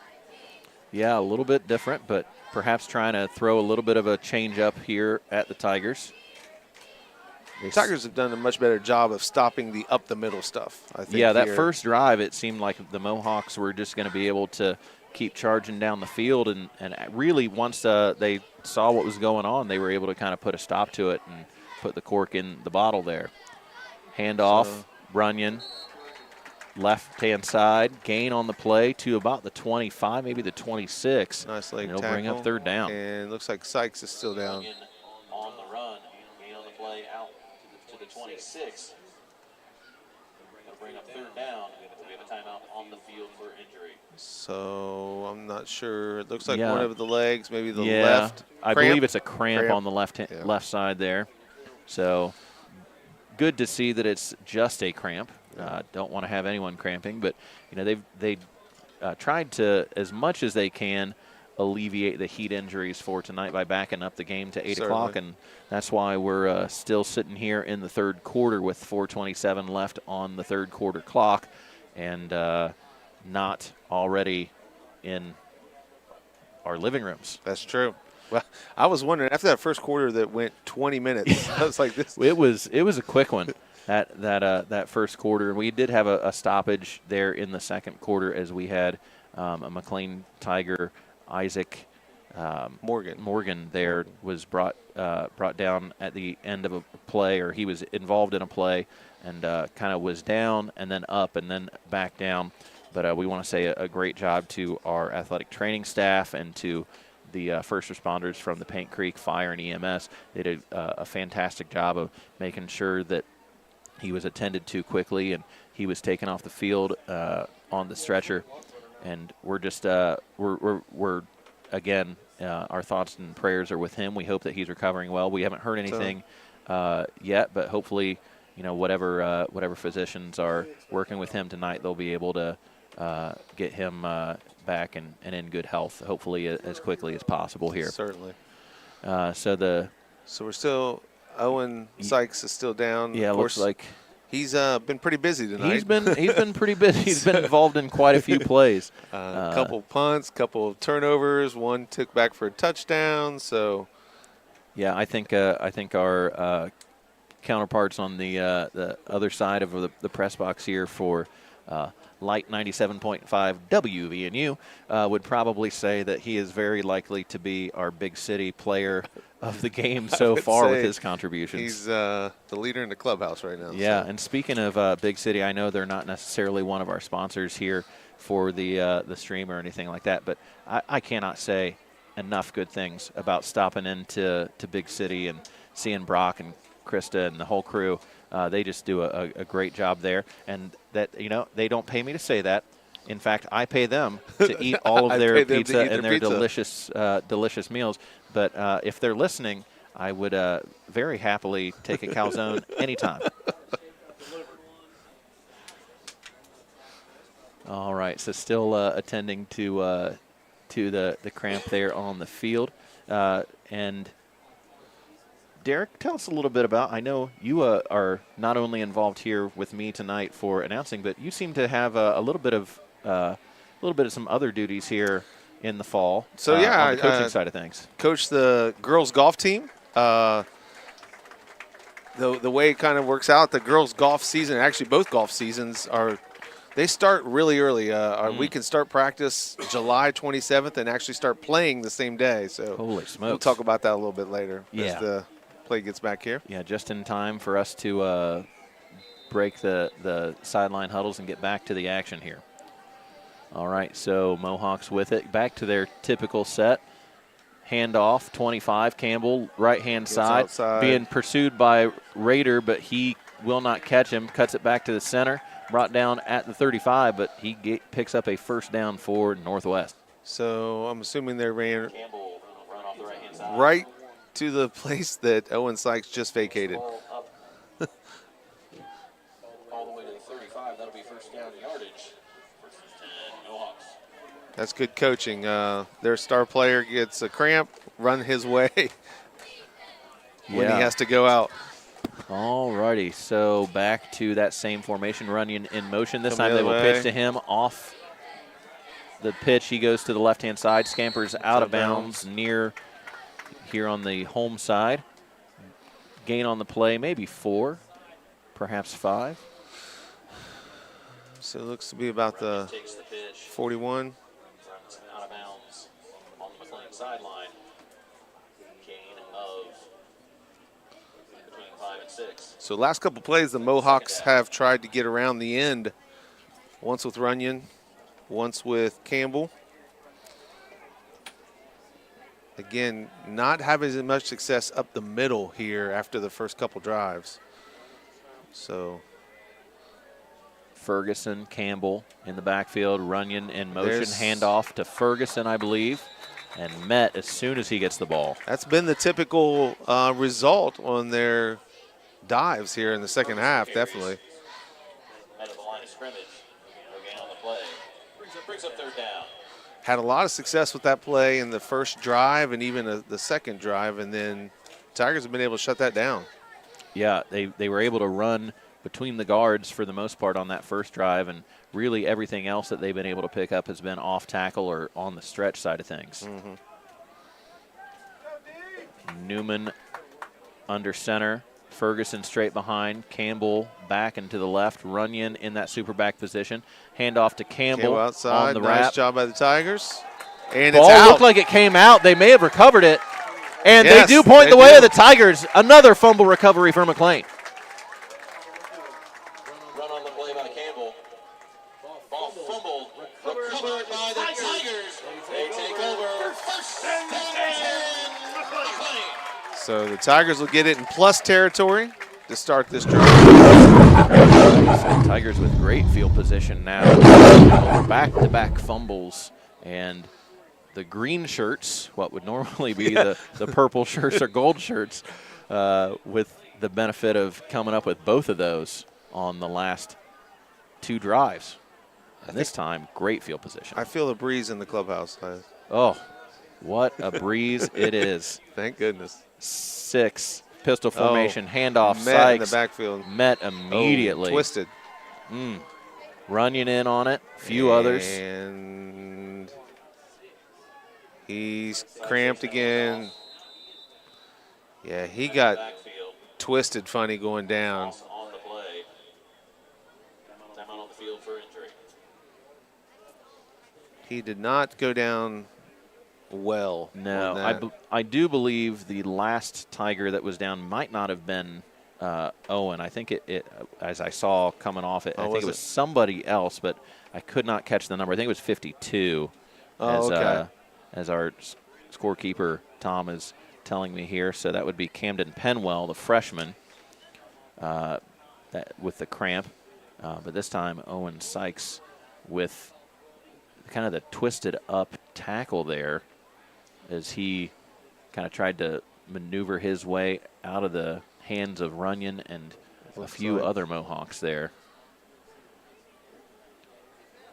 And we will take a short break while they take a look at Sykes.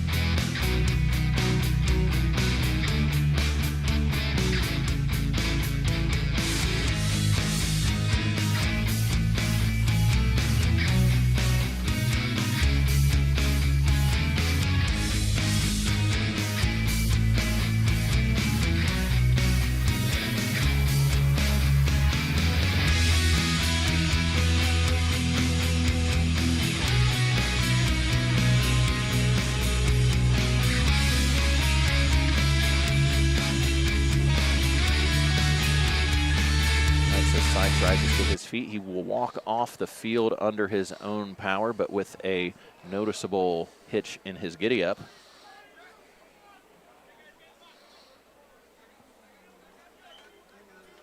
Ball is spotted here for the Tigers at the 46. I believe I see Jordan Bell out there in the backfield. Yeah, Bell, who I believe played football in middle school. We've not really seen him in high school very much, but he comes out this year and has been a great addition for the Tigers thus far in the early season. I've heard great things from the coaching staff about him. I know he's definitely a sniper from three when it comes to certainly is basketball, and this play will be blown dead before it even starts. Yeah, he's the type of kid that would run through a wall if you asked him to. So.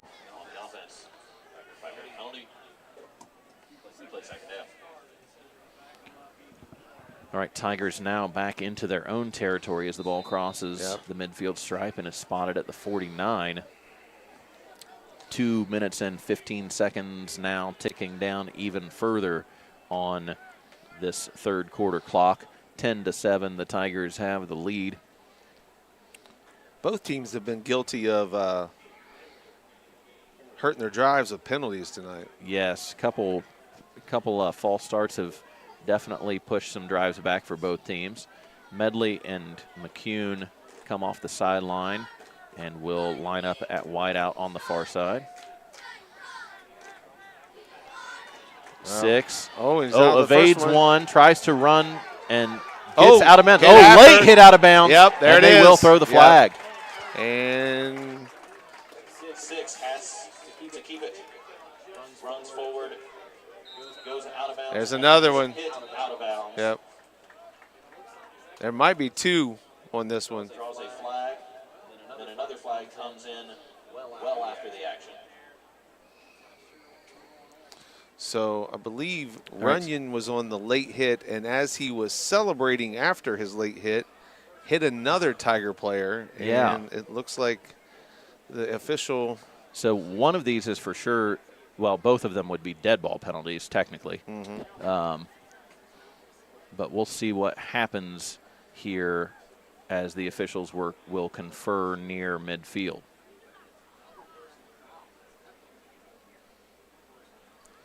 So we got personal foul 4. We just have 1. Goes against Northwest. 15-yard penalty.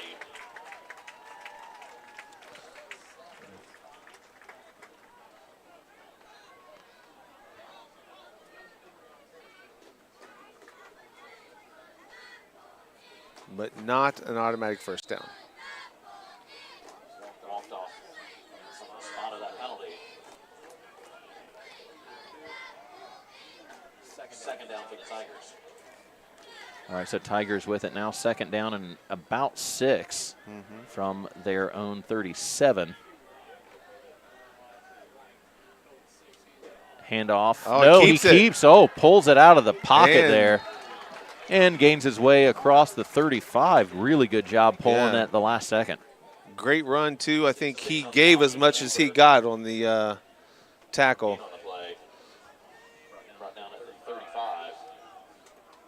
He took it to number 5 on the defense, and I think he delivered as much of a lick as he got. So Yeah, he took one out of bounds at the end of the last play, and he decided to lay some punishment on the defender at the end of that one.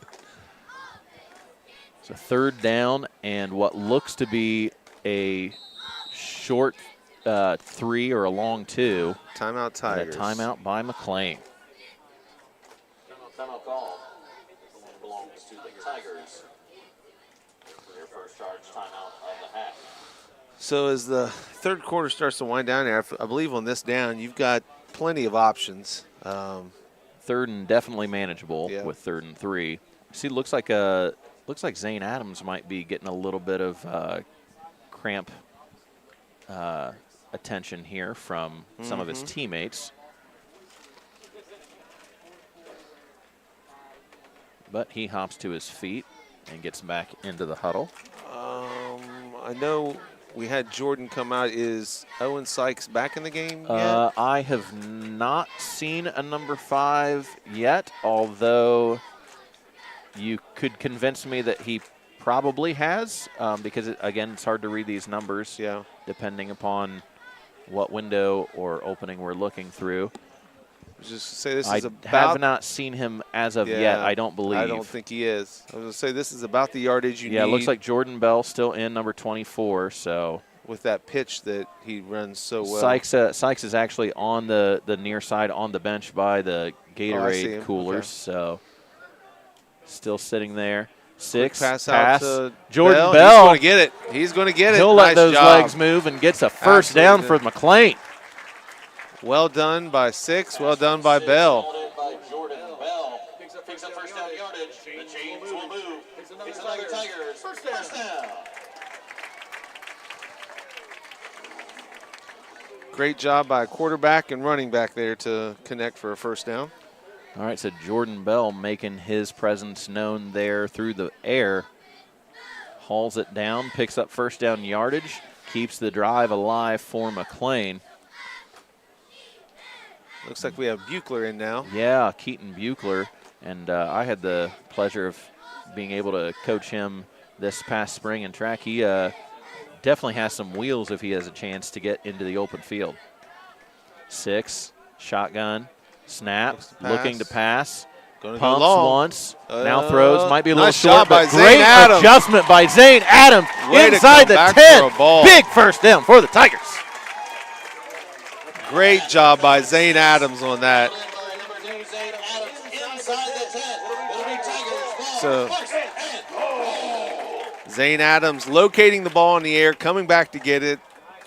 What an defensive adjustment. back lost vision of the ball, and that will bring our 3rd quarter to a close. We go into the 4th. McClain 10. great job by the Tigers. Wow, what a big pass there, and we go into the 4th quarter here. We'll take a short break, but be back with football action in just a moment.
So McClain will start the fourth quarter with the ball.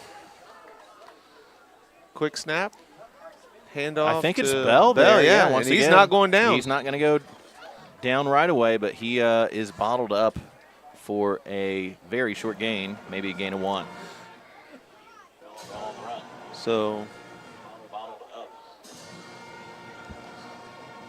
2nd and 8. We were just joined in the booth by some McClain royalty. Yes, indeed. Dante Jackson stopped up. Good to see him, as always. Great on the hardwood, both as a player and as a coach for McClain, and now a coach for Xavier University, his alma mater. Shotgun snap. Shotgun, yep. Ooh. Handoff to Bell on the option, and it is Campbell, the man with the arms around the waist. That was a struggle from the beginning. Looked like Six and Bell had a little trouble with the handoff, and then Northwest was in the backfield with them. All right, so loss kicks the Tigers out of the 10-yard line, but still 3rd and goal. Ball spotted on the what looks to be the 11 or 12. It's hard to exactly tell, but I think the 11. So not to think ahead here, but we've already seen Zane with plenty of legs, Zane Adams that is, if we do need to attempt a field goal. Yeah, I think that would be wise, and that would extend that lead to a full touchdown. A little bit of a low snap. Six has to keep, rolls to his right, gets the shoulders turned around, tries to find Cam Medley, but will not, and that does bring up 4th down. Good job of at least getting an incompletion there instead of taking a loss. So we'll see what the decision here is by the Tigers on 4th down. It does look like Zane Adams has his kicking tee in hand, so it looks like a field goal attempt is forthcoming. And it will be from the right-hand side hash. And Zane's going to put this down just inside the 20. Inside the 20, so the 19. Yeah, looks to be a 29-yarder. What? From his correction, yes, 29-yarder. Yep. Yep. So he's already got a field goal and extra point on the night. Maybe the 18. It's hard to tell. Regardless, field goal attempt here. Snap, Steps hold, down, good. kicks up, looks and good. It is good again. Oh my goodness. Big money from Zane Adams. So Zane again, good snap, good hold, good kick. 3 for the Tigers. So, tell you what, the McClain seniors are really stepping up tonight between, among others, Cohen Six, Owen Sykes, and now Zane Adams, and all up and down the offensive line too, defensive line. After that first couple drives, the Tigers have really battled this entire night. Yeah, they really have. I mean, we saw that first drive, kind of what we saw against Adina, kind of coming out with maybe just a little bit of trying to figure things out. The Mohawks get on the board, but really since then, the Tigers have been in control for most of this game. And I think Northwest's, at what appears to be lack of a quick strike ability on offense, I mean, their success comes on the run, and it's not always the best formula for coming from behind. Yeah, you wonder if they're really the biggest thing I've seen from them in terms of being able to pick up consistent yardage with some flair has been from Runyon, or now in really most of the rest of the game has been Campbell. Ferguson had a few early in the game, but they've seemingly been able to bottle him up for most of the rest of the contest. Zane Adams getting ready to kick off once again. He will trot to the ball, kick straight down the middle or near the left-hand numbers this time. Cleanly. And it's number 5 who is on the return. Still loose. And loose, number brought down. 10 for the Tigers. That's Dalton Rowland with the tackle. So after a couple kickoff mishandles, the Mohawks are able to field one cleanly and get some positive yardage on their kickoff return. Mohawks will take over on the spot of the tackle. So if you remember, the Mohawks kicked off to start the second half, but successfully completed an onside kick. Did not get any points from it, but they've held the ball for a lot of this game. Andrew Rader calls for one of his teammates to come off the sideline there. Handoff, And number 4, Runyon. And Yep, again, and he is dragging he does McClain not go players down with early. him. He is tough. Runyon, the ball carrier. Picks up first down yardage. Chains will move. First and 10. All right, ball spotted on the 47 or near the 47-yard line after that first down run by Runyon. Triple back, handoff. What looked to be stopped for what would have been maybe a 1-yard gain is able to squeak forward for a couple more. It'll be second down after a gain of 3. So haven't had that much success running right up the middle here recently, but they got a few yards out of that one. Right on the midfield stripe. But this is where Northwest is going to try to methodically run this ball and run this clock. All right, Tigers looking to stop the Mohawks here.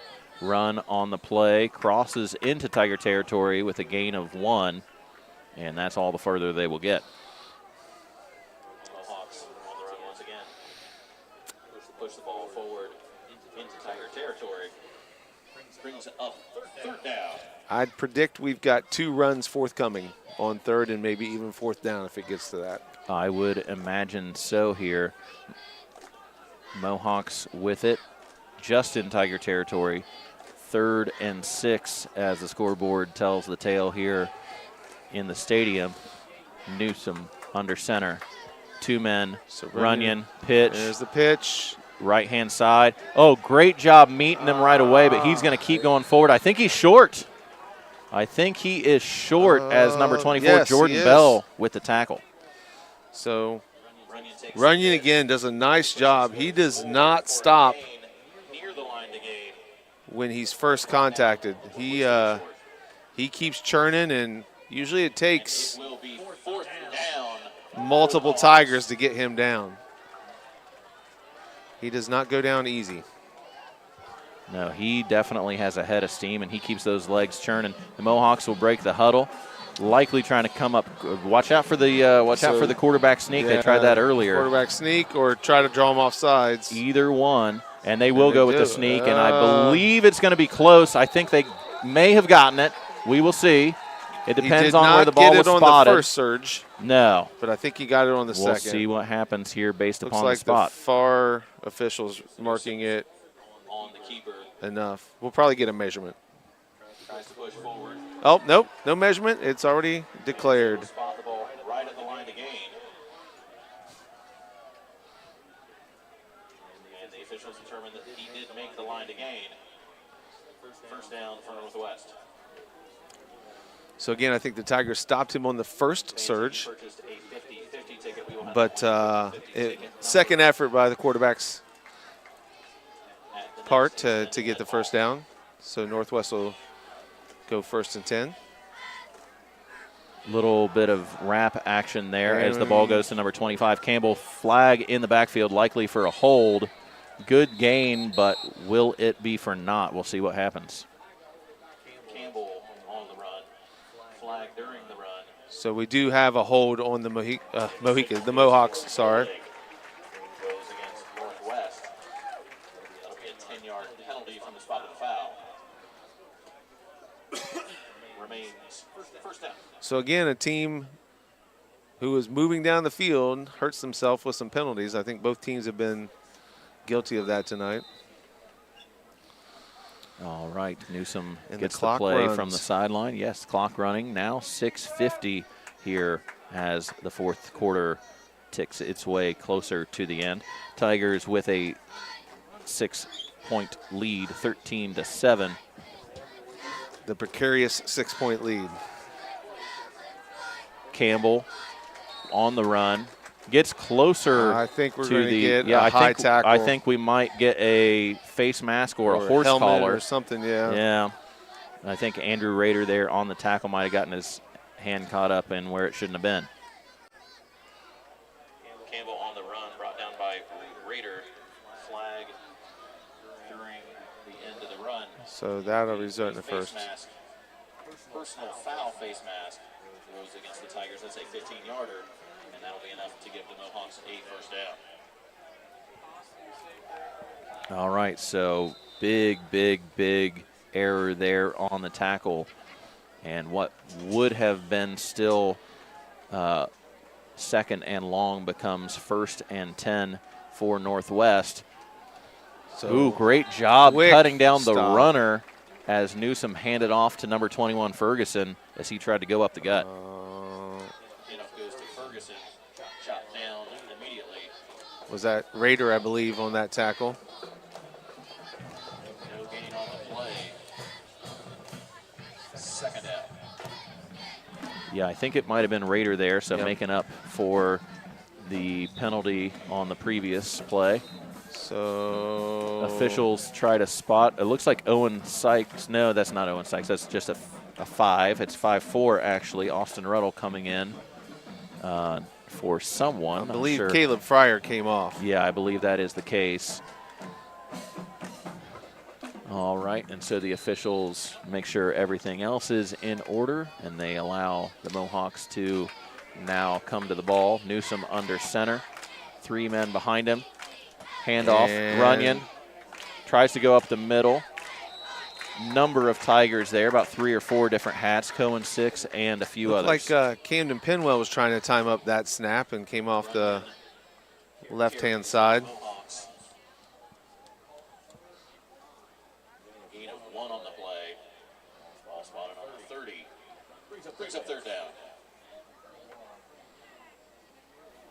All right, so the third Mohawks and with 9. a 3rd and 9 Looks here. maybe closer to 8. But If I'm the Mohawks, this is definitely 4-down territory with the clock yeah. ticking now under 5 minutes for the first time in the Runyon- 4th quarter. Oh, And a great job by Connor McCune. Yes. Things seem to be a little bit kind of shaken up there for the Mohawks. Great play by McCune. so Keeps Connor McCune with the tackle in the open timeout, Northwest. play, but it'll be fourth down for Northwest. So I don't know if that was a broken play, a bit of miscommunication. If that was a keeper, they left him Again, if you all alone. 50 tickets, we have tonight's winning 50-50 ticket number. We'll have that number in just a moment. Get those winning or get your 50-50 tickets out when you might have the winning number. Tonight's Runyon winner went in motion to Newman's right, $172. and Newman went left, really without any protection there. So he was easy pickings for McCune. And the number is a yellow ticket, number 436762. Again, winning 50-50 ticket So number we're currently announcing the 50-50 winner. 436762. Someone might be going home with a little more cash in their pocket tonight. Way to 4:44 left. claim your prize. Tigers up 6. All right. Mohawks facing a 4th and 8. Let's see what we got. Mohawks in the gun. Yeah. Campbell to the left of He is Newsom. gonna He will pass. stay in to protect. And he's Newsom not has going to go, anywhere. and Nice. it's going to be a sack sandwich here in the backfield. McCune and somebody else, I'm not sure, but whoever it was big play for the Tigers. Nice job by the McClain secondary, making sure Newman had no one. Newman had no one to throw to and tried to get out. And good job by the secondary, good job by the line. Everyone doing their job on that play. Yeah, I know Connor McCune was in on that. I didn't see the other number, but no matter who it was, big play from the Yep. defense. Ball on the 35. Tigers likely going to try to keep things on the ground, but still a lot of time left in this game. Mohawks have at least 2 timeouts, or have 2 timeouts, I believe, still remaining. Trying to avoid the penalty here, I think, would be big. That's the big thing. You got to make sure that you're not shooting yourself in the foot and just kind of keeping things going. Force the Mohawks to use those timeouts when they don't want to. Obviously, they're probably not going to do that right away. Jordan Bell takes the handoff. Oh, nice really run great by cut Jordan. Back to the center. Great job. Good gain by Bell. Nice vision there by Jordan Bell. Started right, cut back to the left, got 9 yards, maybe 8 yards on that. So great run by Jordan. Yeah, he did a really nice job bringing the ball back to the center of where the play was, and just kind of works his way up the seam very quickly. He's not the tallest guy on the team, we know that, but he does a really good job picking up those feet and putting them down quick. He might be hard to see back there. Maybe a little bit so, especially even more so because of the camouflage jerseys. That's true. He blends right in. So he is set up behind in a pistol, 6, yep, right behind 6, and it will be a quarterback Cohen option keeps it this time. Keeps hit right in the Gets waist the first area, down. but he is going to pick up the first down. Excellent decision by Cohen 6 there to pull the ball out, keep it himself, get enough for the first down, and Cohen's taking a knee, so Cohen 6 is down on both knees now. So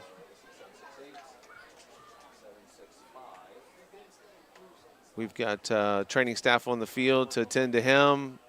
Maybe something on the hit, kind of holding his midsection. So we'll likely see Hudson Lovett come out to take at least 1 snap, depending on how.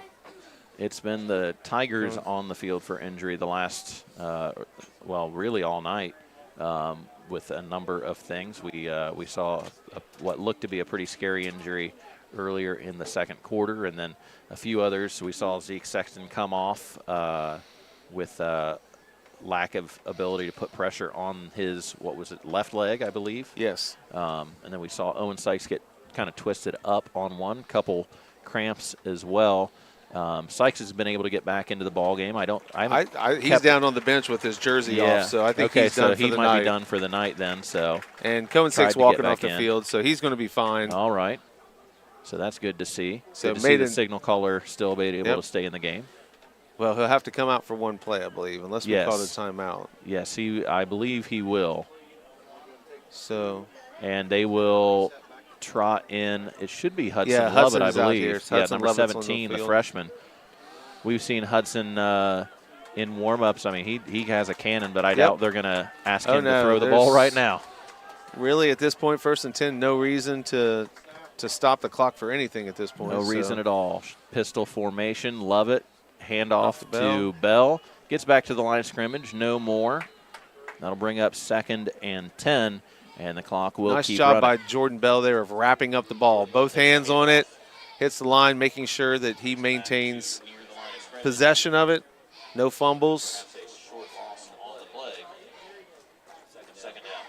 Right now, the clock is your friend. The clock is your best friend right now as it ticks near the the 2:30 mark, as it's 2:33, 2:1, and 2:30 on the dot now. Cohen 6 back in the game, so he'll be under center, or actually in the shotgun, and for this one, Jordan to his left.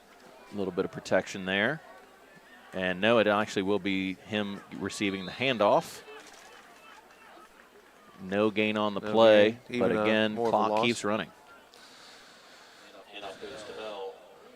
So Northwest choosing not to try to stop the clock at this point. I imagine if this one does not yield a first down, likely will, probably stop the clock. Yeah, at this point, the Tigers trying to make sure that they can tick off as much time as they can. The Mohawks trying to save maybe 1 timeout for that offensive possession. Yep. Or what would be an offensive possession. But if McClain is able to stay in bounds. Protect the ball, stay in bounds. That's all you can ask for at this point. They're moving. There's the too penalty. Much motion. And that will stop the clock, which it also does not help you. No. Prior to the snap, false start on the offense. Penalty. Good news is you were already down to the end of the play clock, so yes, not a whole lot. That's, the play would have been running. Not a whole lot of time that would have come off, but nonetheless, the clock stopped here. 1:31. I remember 1:31 was the time that was still left, if I'm remembering right, when Owen Sykes had that pick six and took it to the house. I hope that is not an so omen of hopefully anything. we can have such good luck on the offensive side of the ball this time. 6, shotgun. Looks and to a pass. Oh, my goodness. Deep. Way too deep, though. Oh, a little bit past Cam Medley, just a few yards. He had a step. Had a little bit of a step, but just not enough air under the ball, and that will stop the clock, and that will probably send out the punting unit here. So it does look like the Tigers will punt with Owen Sykes on the sideline and now on crutches. I wonder who is our secondary punter. Yes, that is a very good question. I see, let's see we got back here. We've got number, is that it something 6? Maybe Cohen 6. Is that Hunter Peabody? Hunter Peabody. Oh, hey, there we go. And that punt, he is almost he gets it off. Yeah, gets it off. Good job by Hunter. Also a freshman to get that punt off. Peabody's punt. He was able to get off. So 1:18 left. Out of bounds. Northwest will take over. The ball goes out of play. The ball will spot it on the far hash. Northwest has to go 56 yards. A touchdown's the only thing that will benefit them at this point. Big thing right now is just defensively, you cannot give up anything where the Mohawks are going to be able to pick up open space on the outside. Correct. Keep everything in front and everything inside. It will be Quick Runyon pass. on the quick pass, and they try to get him outside. Ooh. He does a good job keeping those feet moving, whether he's running or receiving. Yeah. Runyon sees the pass from Newsom. Gain on the play of 9 and the third. As efficient as that play was, it's surprising they haven't tried that outside of that tonight. I think getting him out in space is definitely what they would like to do just about every time.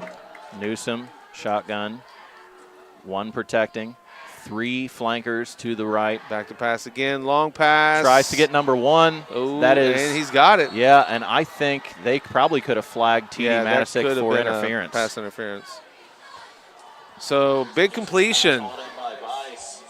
And now Northwest is in business. As soon as the chains are set, the clock will be moving. And there's a spike. And they get back into that 3-back formation, but for a spike. So 2nd and 10, a minute left. 22-yard line.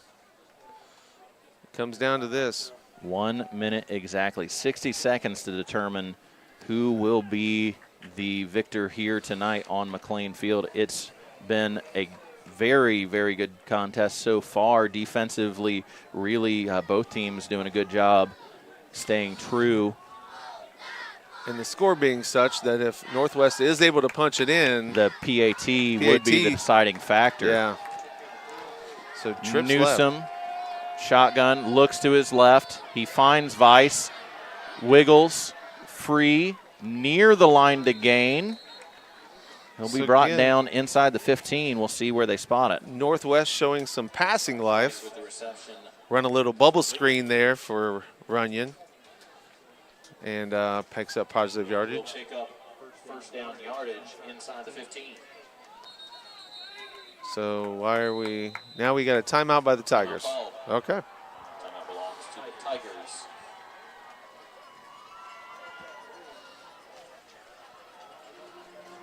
All right, so Tigers call a timeout here, trying to just more than anything probably get their heads in the right space here. They've seen a couple plays that that have been good gainers for Northwest, getting them down now into very close scoring position. And the question becomes, will the Tigers be able to hold steady here and keep the Mohawks out of the end zone? Well, and I'm looking down here at the sideline. It's no small thing. You've got Owen Sykes and Zeke Sexton both standing down here on the sideline. Those are huge players. Two players Zeke, that you really want in the game. Zeke on the defensive line, and then Owen, able to come in there as a linebacker or safety, depending upon where you're rolling him. So we'll see what happens. Both teams break the huddle. Northwest in back to their kind of two back with Runyon in the super back position. Wouldn't be surprised if they run him in motion and try to get him on the far side of the field. And they do not. They decide to go to Campbell, cuts it back to the center, stays on his feet, brought down. Will not make the line to gain. Clock will run. So Northwest attempting to put this in as time expires, I believe. Yeah, no time left on the clock would be the best time for them. Newman, another handoff outside. Nice Campbell. job. What a great tackle. And are we going to call a horse collar? There is no way that's a horse collar. He had him by the jersey. arm. Both two hands, jersey on the side. Campbell on the run down in the backfield. Face mask on Northwest. It's a personal foul. A face mask goes against the offense. So A 15-yard penalty from the stop.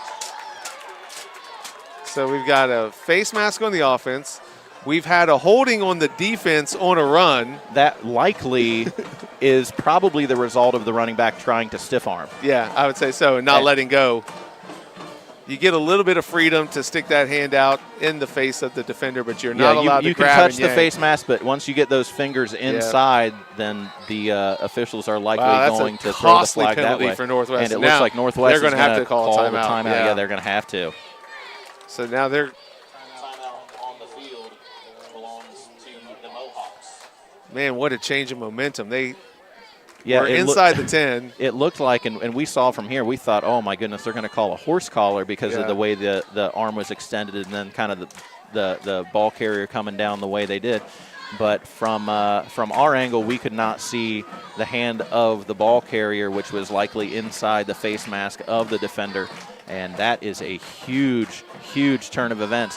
What would have been second, at least, even without a penalty, and what, close probably to goal, if not, near 4-3. Yeah. I mean, it was inside the 10, and that backs them up to the 21. Yeah. And really forces Northwest here with 20 seconds left to make some pretty tough decisions. Do they have a timeout left? I think they might have one. Yeah, because they didn't call any before on the previous drive because we thought they might have to call one after the third down, but so they could maybe get one more running play, but I'm assuming they've got I would imagine they're going to go back to the pass. Vice has caught a couple here on this drive. Is that Runyon out down there? So they've got three receivers to the left. Newman in the backfield. One to the right.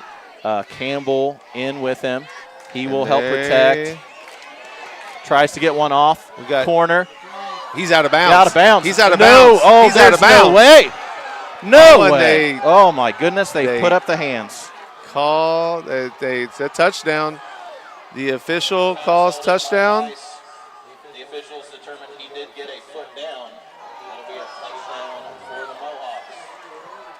So 13-13. Crew had a good shot at that. And I believe we're going to see here. Yeah, we can actually see in the booth. We can't do a replay for you. But we're going to try to take a look back at this and let you know one way or the other. Northwest sets up for the point after. This is huge at this point.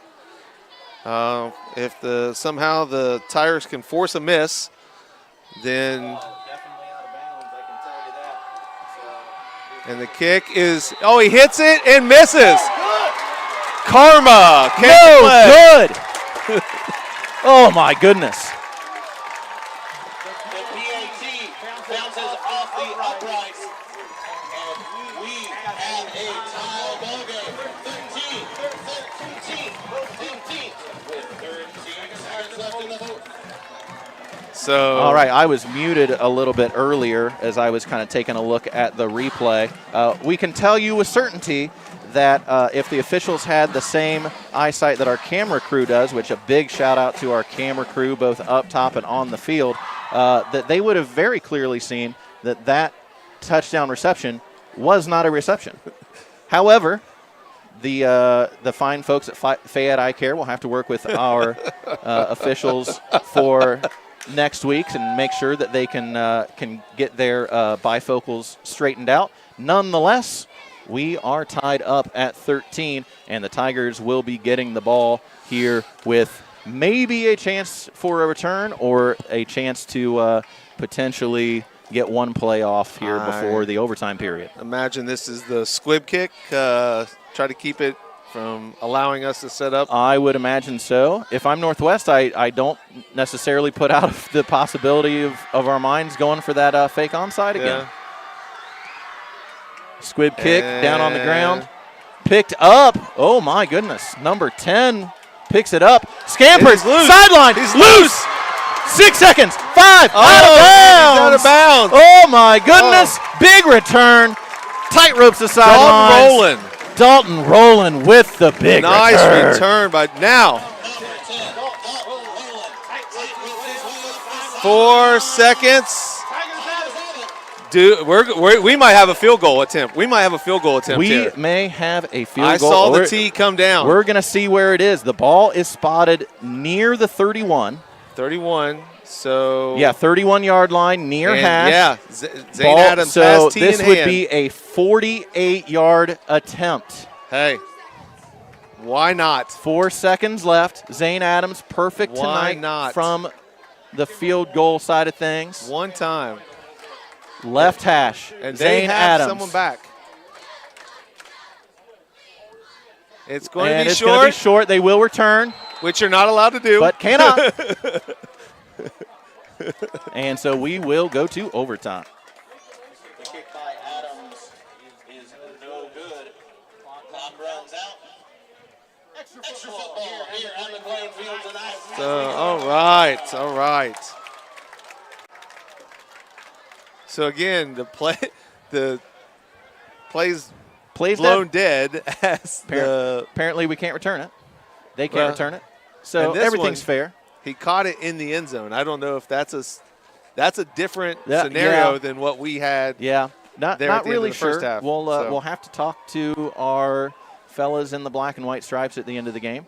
Do we have a retired official on the line that we can? I wish we did. Yeah, we need to get Gene Sterator or whoever it is that does the NFL officiating to be able to come in and tell us exactly what's going on. What's the overtime rules? First one to score?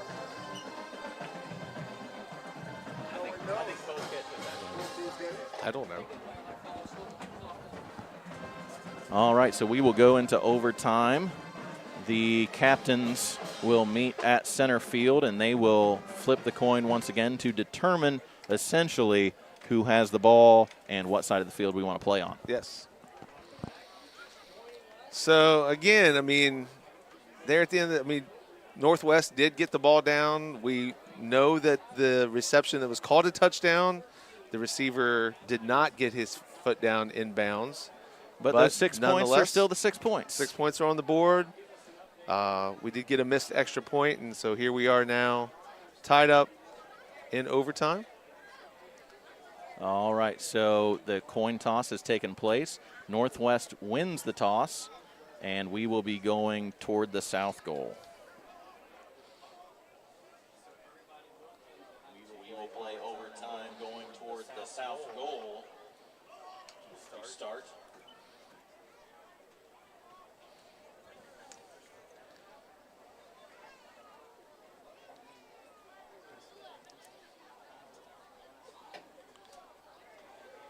So I think I like the attempt for the field goal there at the end. I think it's the only real decision. I mean, you've not really had a deep threat all night outside of the pass to Sykes. We did have the one pass to Adams, so you might have a chance there. But, you know, he's been so good from field goal range that you just have to give him a chance. Well, and the pass has to get to the end zone. I mean, it's got to be thrown into the end zone. You're not. Yeah, you're not getting into open space and able to, you know, run it in unless you've got some kind of, you know, trickeration hook and ladder or something. Which. All right, so Northwest. Northwest with it. Imagine they're going to run it as much as they possibly can at this point. All right, Northwest to start our overtime period. Ball will be on the 20. One man off to the right, and that is Weiss, the man who hauled in the touchdown or quote-unquote it looked touchdown. Like they were moving. Runyon, pitch. Oh, he's in. He's in right away. Yeah, looked like some motion. It looked like the offense was moving on that snap. Runyon on the run into the end zone. Mohawks strike here in the overtime period. And it appears that they will likely go, I would say go for 2 if I'm the Mohawks. Now here comes the kicker now. Okay, now they bring the kicker out. Okay. So, yes, they bring in the kicking ball. Spriggs. So Spriggs just missed an extra point on their last touchdown. Bounced it off the left upright. Spriggs to kick, Fry to hold. See what happens this time. Fry gets it down. This one looks good. No, he missed it. He missed it. Wide right. Wide right. So Spriggs kick. Right of the uprights. No good. All right. 13, Mohawks 19. So Tigers know what they have to do. Score and put another one on the board. So we will. Do we not stay on the same side of the field? I believe we stay on the same side of the field, although I'm not 100% sure. We should stay together here. There's no point in running down to the other side of the field. I know that. Here come back the Mohawk players. They had gone down to the other side of the field. Ball spotted once again on the 20. So Tigers need to punch it in, finish with an extra point. And the question becomes, what does the offensive coordinator draw up here for this most crucial of drives? So we have Jordan Bell in the backfield. Looks like Riley Cummings is coming back here in the backfield too. Yeah. Looks like we've got Riley, Jordan, Cam Medley in the huddle. Mm-hmm. Connor McCune out wide to the left. So Jordan Bell back with 6 here. Adams and Medley on the near side. Pass right away. Pass. And no, just unable to haul it in is Cam Medley. I believe the defensive pack did kind of affect that reception a bit.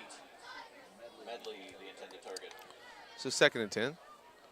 All right, so 2nd down and 10. Now the Tigers do not have to get in the end zone right away. They can still pick up a first down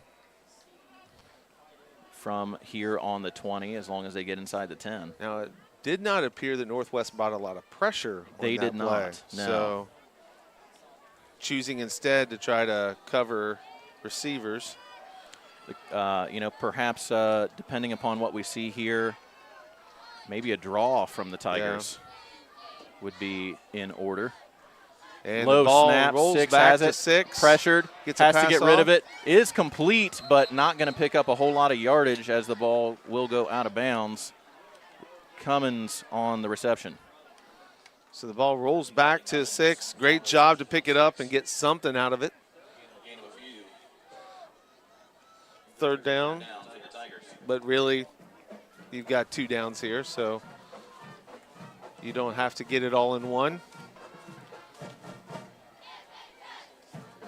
Tigers huddling.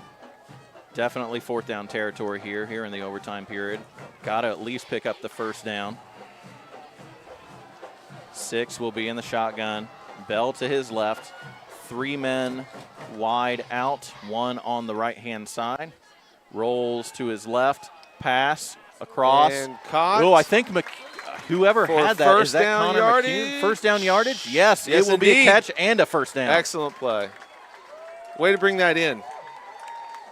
So Pass is complete and will pick up first down yardage. 6 finds the target. Ball just inside the 10. First and goal for the Tigers. McCune hauls it in. Fresh set of downs. So All right, And- Tigers with it. Little bit of a breath of fresh air here. certainly 3 passes to start this drive. Shotgun once again. 6, Bell to the right. Looks to 6 pitch, but keeps then it. keeps on his own, and he is swallowed up Nothing there. for a loss. So Keeps what you suggested there a couple plays ago, spread them out and maybe try a bit of a draw play. Nothing happened in that time. 6 elected to keep that time. Looked to be a fake pitch all the way. Not 100% sure. McCune brings the play in from the sideline. 6 relays it to the rest of the huddle.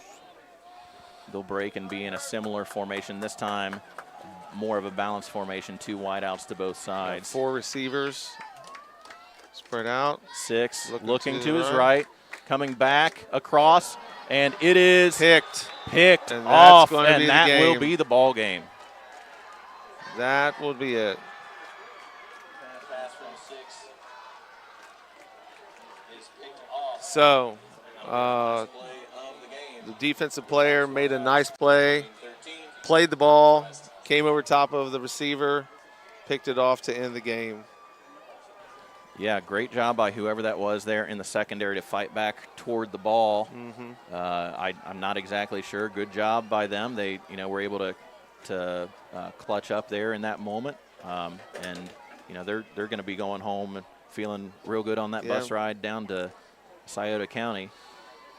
Certainly so. And this has been, I will say, over the last, we've had now Northwest on the schedule for the last 3 years. And the last 2 years have come down to 1-point games. And as we see here tonight, it's another tight contest between the Tigers and the It Mohawks. certainly was. 1 score. So it's been a very tight matchup between both squads over the last few years. And I would expect next year probably more of the same. More of the same. If this pattern continues. So the Tigers are upset here tonight in overtime by the Mohawks. Final score, McClain 13 and Northwest 19. We'll have all of your post-game coverage here for the remainder of the evening, however much we're able to bring you. We'll have our alma mater here in just a moment as the team finishes the handshake line. Yeah, just it's a rough one for the boys tonight. You feel like they had control all the way up until really the last couple minutes here of the ball game, but just not able to come out on top here tonight. Nope. We'll have the alma mater.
right, folks, we're actually going to cut things here as we are.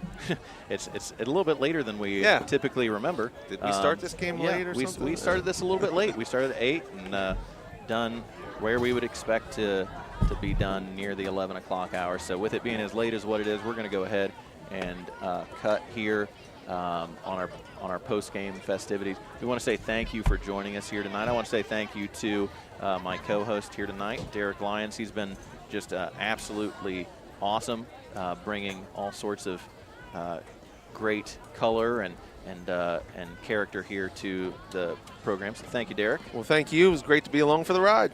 Oh, what a ride it has been, and we will be back in the saddle once again next week as the Tigers will play host to the Bearcats in a renewed rivalry here for the second year, as the McClain will host Paint Valley in week number 3 here on McClain Field. We welcome you to join us once again next week as we will kick things off, hopefully at 7 o'clock next week. And for all of our camera operators, I know we had a number of fantastic people there operating cameras. Zach Scales, Braden Black, Claire Willett, and who else did I see out here? I saw a few other people. I'm not exactly sure who all was here, but whoever it was from Mr. Hamilton's TV and radio class, we want to say a big thanks to them. They've been fantastic, and I'm sure they will be continuing to be fantastic all season long. Big thank you to our producer here in the booth with us, Brad Rowland. We call him a producer because it's an official title, but he's the jack of all trades. He does really everything for us. The only thing he doesn't like to do is talk, or be on camera. But we want to give him a shout out. He does a great job for us here. So big thank you to you, Derek. Want to say thanks thank you for all of Tiger Nation. And we will be back once again next week as McClain will host Paint Valley. Join us then, 7 o'clock here on the McClain Athletics Facebook page or YouTube channel or wherever you might be watching from. If you have a bootleg stream somewhere else, well, it's free all these other places, so I don't know why you're not doing that. But join us once again next week, and we'll be back in action. For myself, for Brad, for Derek, we want to say thank you, good night, and go Tigers. Go Tigers.